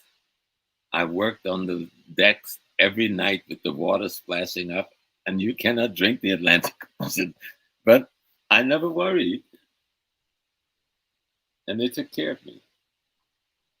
I tried to tell the whites I can't swim. They said, oh, you're lying. Everybody can swim. So you go and do this work. They gave me the most dangerous work in the water to do, and I did them because my ancestors took care of me. I know how real they are because I am they. I know how real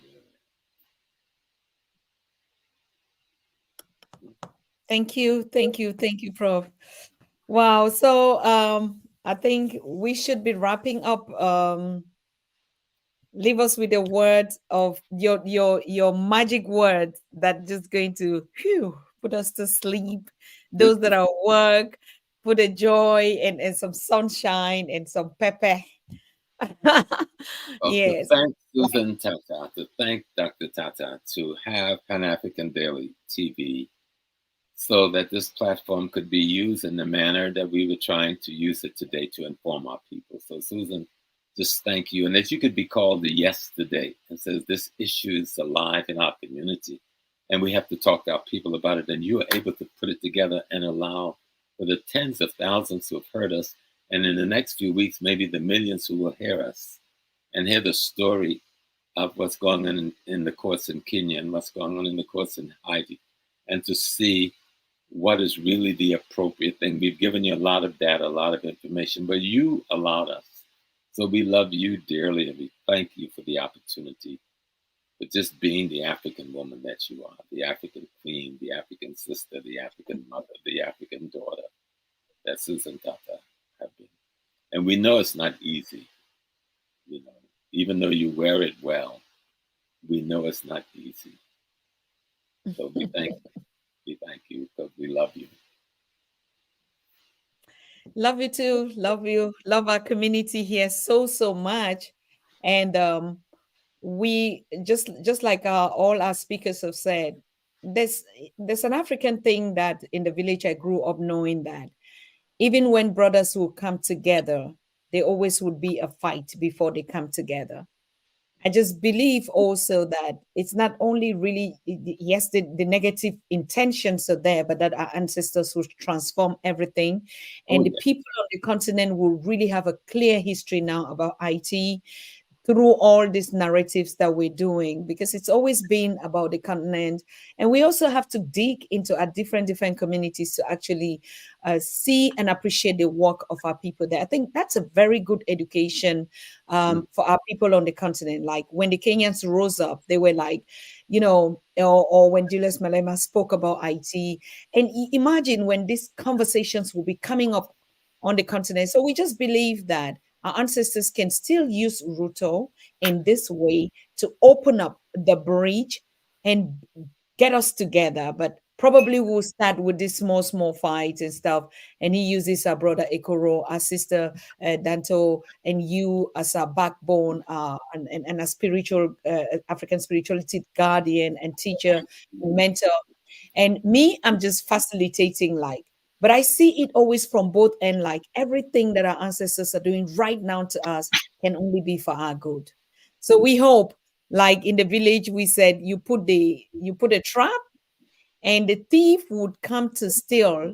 And instead of them to steal, they come and they start tilling the farm for you. We had such powers. I grew up seeing them, where our mothers would put some, or our parents would put some small stuff. The thieves that will come to collect the maize, instead of collecting it, they come and they leave everything and they start tilling and weeding the wheat.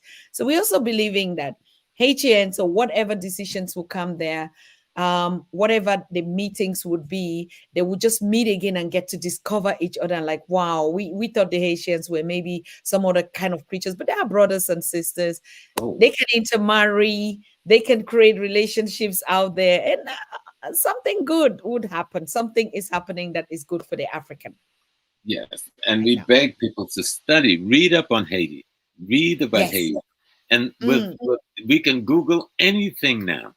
Go get on your phone. Say, let me find it. Is this IT that the whites have talked about? Let me see what it really is. And you will be so proud of your brothers and sisters. You will be so proud of them. And you will even be so proud of the endurance that they've had to show, what they've had to go through for these past centuries. Yes, the price that they have to pay for us. Yes. Imagine they defeated the army of Napoleon Bonaparte. No one did that. They crushed the best of Napoleon Bonaparte. He sent the best crack troops from Europe to Haiti, and Haitians buried them on the island. Okay? Study that beautiful history. Study how those women who they had taken from Dahomey and brought to Haiti, how those women who were the Igojis, the fighters, how they trained the young men to become the great warriors that they became. And if you look at every great general in Haiti, you see this extraordinarily great military woman at his side. It is a wonderful story. There's King Arthur or none of that stuff can even compete with the story of Haiti. Nobody can compete with this. Èzili, freedom or death. He said liberty or death. And for those who are enemy and have committed the crime against humanity against us, it's kupatet bulikai. We will cut your head and we will burn your homes. But we will not live with you because your crime is too great for us. Ubuntu. Thank you. My baby love, Susan. It is good to see you. It's good to talk with you and to talk to you. And may you have a beautiful, beautiful evening. Peace and blessings. my beloved. Thank you. Thank you. Thank you. Thank you, Baba. I think all of us will be closing. You cannot leave us here. You've just blessed us. And I also want to thank the audience. Oh my God, he's gone. I want to thank our audience and our followers and the community and this family here. Honestly, like I said, I'm regardless of anything that is happening, but at every background, there's just the beauty that we cannot see now.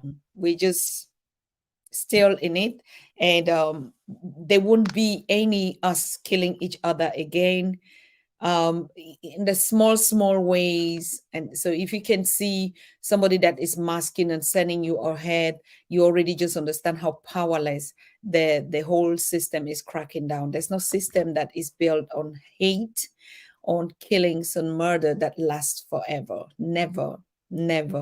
So the more we empower and construct love, and among us, like we said, just mind our business and really go down to meditate for these situations that we are in.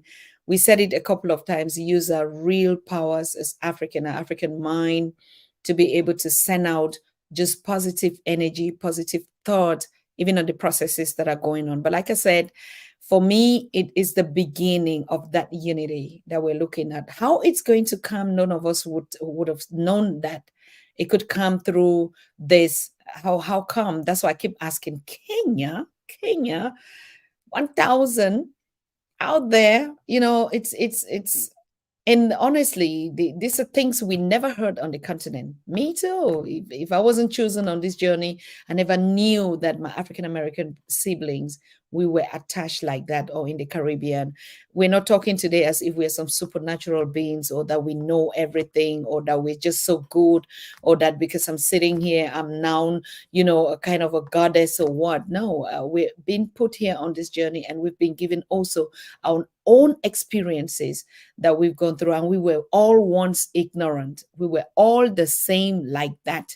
We were just the same like that until we were liberated by ancestors and open our eyes, our pineal gland, to say, hey, look, so I think everything that is happening, if we still use our positive energy, our power as Africans, we can reverse anything. The lawmakers are doing their own, beautiful. We should also be doing our own in our own way that we're doing, apart from just even only connecting to hear the stories. It's a revelation that is happening to us. So what are you going to do with it? We can sign all the petitions in the world. That's love for what we want to let our voices be heard. What more else can we do? That should be the question that as we're going out, and also rejoice and let there be so much love and peace and joy in your space like never before. You want to drive out darkness. Darkness is us. You want to drive up negativity or whatever. Please just continue to put on the armor of love and peace, and put on your best and smile and drink your water all the time. Believe me, there's no weapon that is biggest. You can create all the machines. You can put everything that you want to do. You can build the Trump Towers or whatever, goal. But I doubt whether you really can sleep comfortable when you see people crying around. And that's not us, like the professor said. I don't want to go again to repeat myself, but I'm just thanking you. The speakers come, they talk to us, they teach us, they explain, they give their opinion, their views. But it's for us, the family. Because remember, we said Pan-African Daily, it's like an educational space, but it's also like a courtyard. I can see us like also in the village where now we sit, all of us at the court, people, and people bring cases to us like this. So what are we going to judge? What are we going to look into? What are we going to decide on them? So it's left to us now. Collectively, we know we have just one weapon that is unbeatable. And I still continue to say we will never act wrong because someone is wrong. The world will never be the same when we act the same. That diversity, even in our spirituality, is it. That okay, you are this, I'm the opposite of you, I do better. So we know better, we do better. So thank you very much. I'm looking to get a sister from the UK. She's called Sister Sewa. She's from the Caribbean, I think from the Caribbean or African American, but based in the UK, and a very strong energy, full sister in the UK. I think we'll be having her live on the show tomorrow. If not, then just keep up with us on our daily news. And now even our daily news page is official. We're going to be launching it anytime soon. This was daily TV. Now we have daily news. So when you see in the sharing of our PR, and now we'll be including a lot on the daily news. I can also put the page here. It's just the same, panafricandailynews.org. We have panafricandailytv.org, which is the visuals, but then the text, the pictures, the stories, and everything. We have a mega platform that we had been putting on now. It's called the panafricandailynews.org. We used to share using only our Facebook pages, but now we're sharing and producing the stories. Why am I bringing this to you? Because definitely Patrick and I will be coming live to talk about the need for you to volunteer as a correspondent, as a writer. Tell us the stories in your community, because we have really everything that is going on there, okay? I just dropped the website here. Like I said, Pan-African Daily News. This is Pan-African Daily TV, and we have panafricandailynews.org.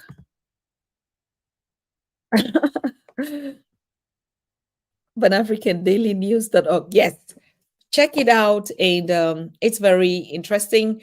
We abandoned it because of lack of, we didn't have time. We started it 2 years ago, but now, yeah, we are on it.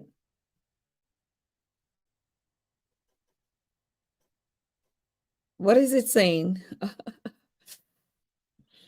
So like I said, if you go there, you will just see about us. Us is this community that we started with the Pan-African Daily News, and we at Daily TV with the conversations, and now we're going now to the Daily News, to share our stories. There are a lot of people that actually are reaching us on that page, and it's very, very engaged, okay?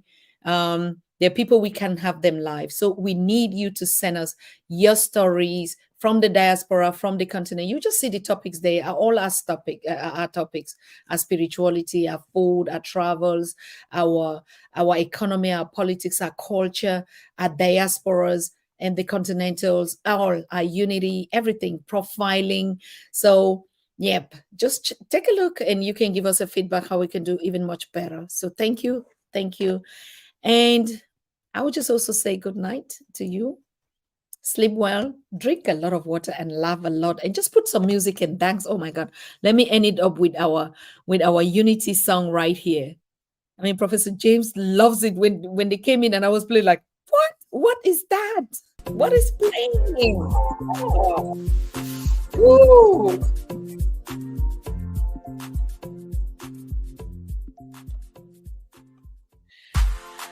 So when you're gonna be listening to this, right?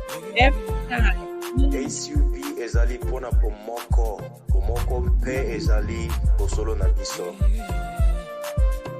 Like Africa unite. Unite. Africa, yeah, Africa, yeah, Africa, yeah. Yeah, yeah, yeah. Unite. Africa, yeah, Africa, yeah, Africa, yeah.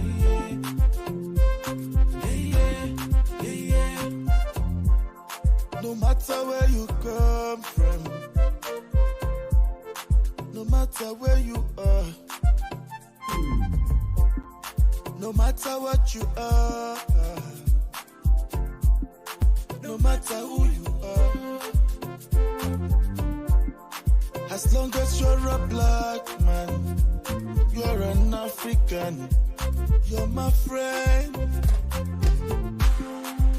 Make we live in unity, make we live as one, make we live in harmony. Our diversity's our strength. Oh, my brother, make we live as one. You are an African,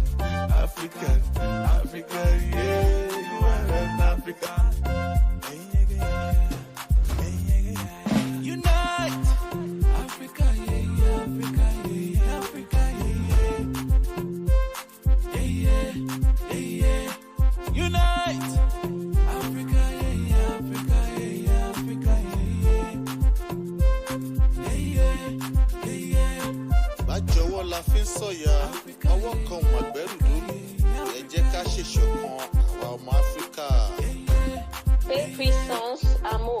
l'Afrique doit se réunir.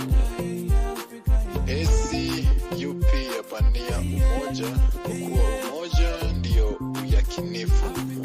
Africa in unity, kwa kuwa tukiwa East Africa, Kenya, Tanzania, Uganda, Rwanda, Burundi, Djibouti, tunasema kwamba umoja wa Afrika ni muhimu. And Africa in unity ni umoja wa Afrika. Hey, yeah. Mama Africa is inside every one of us. Aye, aye. The spirit calls to me the same way it calls to you. Deep down, you know you are. Never you deny it. Makes you move your feet when you hear me. Makes you nod your head when you listen. It's the rhythm of Africa. It tells you where you are from. Africa, because Gemunti, Tikwaka, Kaimese, Africa, Kanye, you Maka, oh my, yeah. We call you now, ACUP, say unite. One voice, one Africa, one voice, one Africa, yeah. You are an African, African, African, yeah. You are an African. Remember where you come from. Unite. Africa unite, Africa unite, Africa unite, unite. One voice, one Africa, one voice, one Africa, one voice, one Africa, one Africa, Africa, Africa, Africa, one voice, one Africa, one voice, one Africa, Africa, Africa, Africa.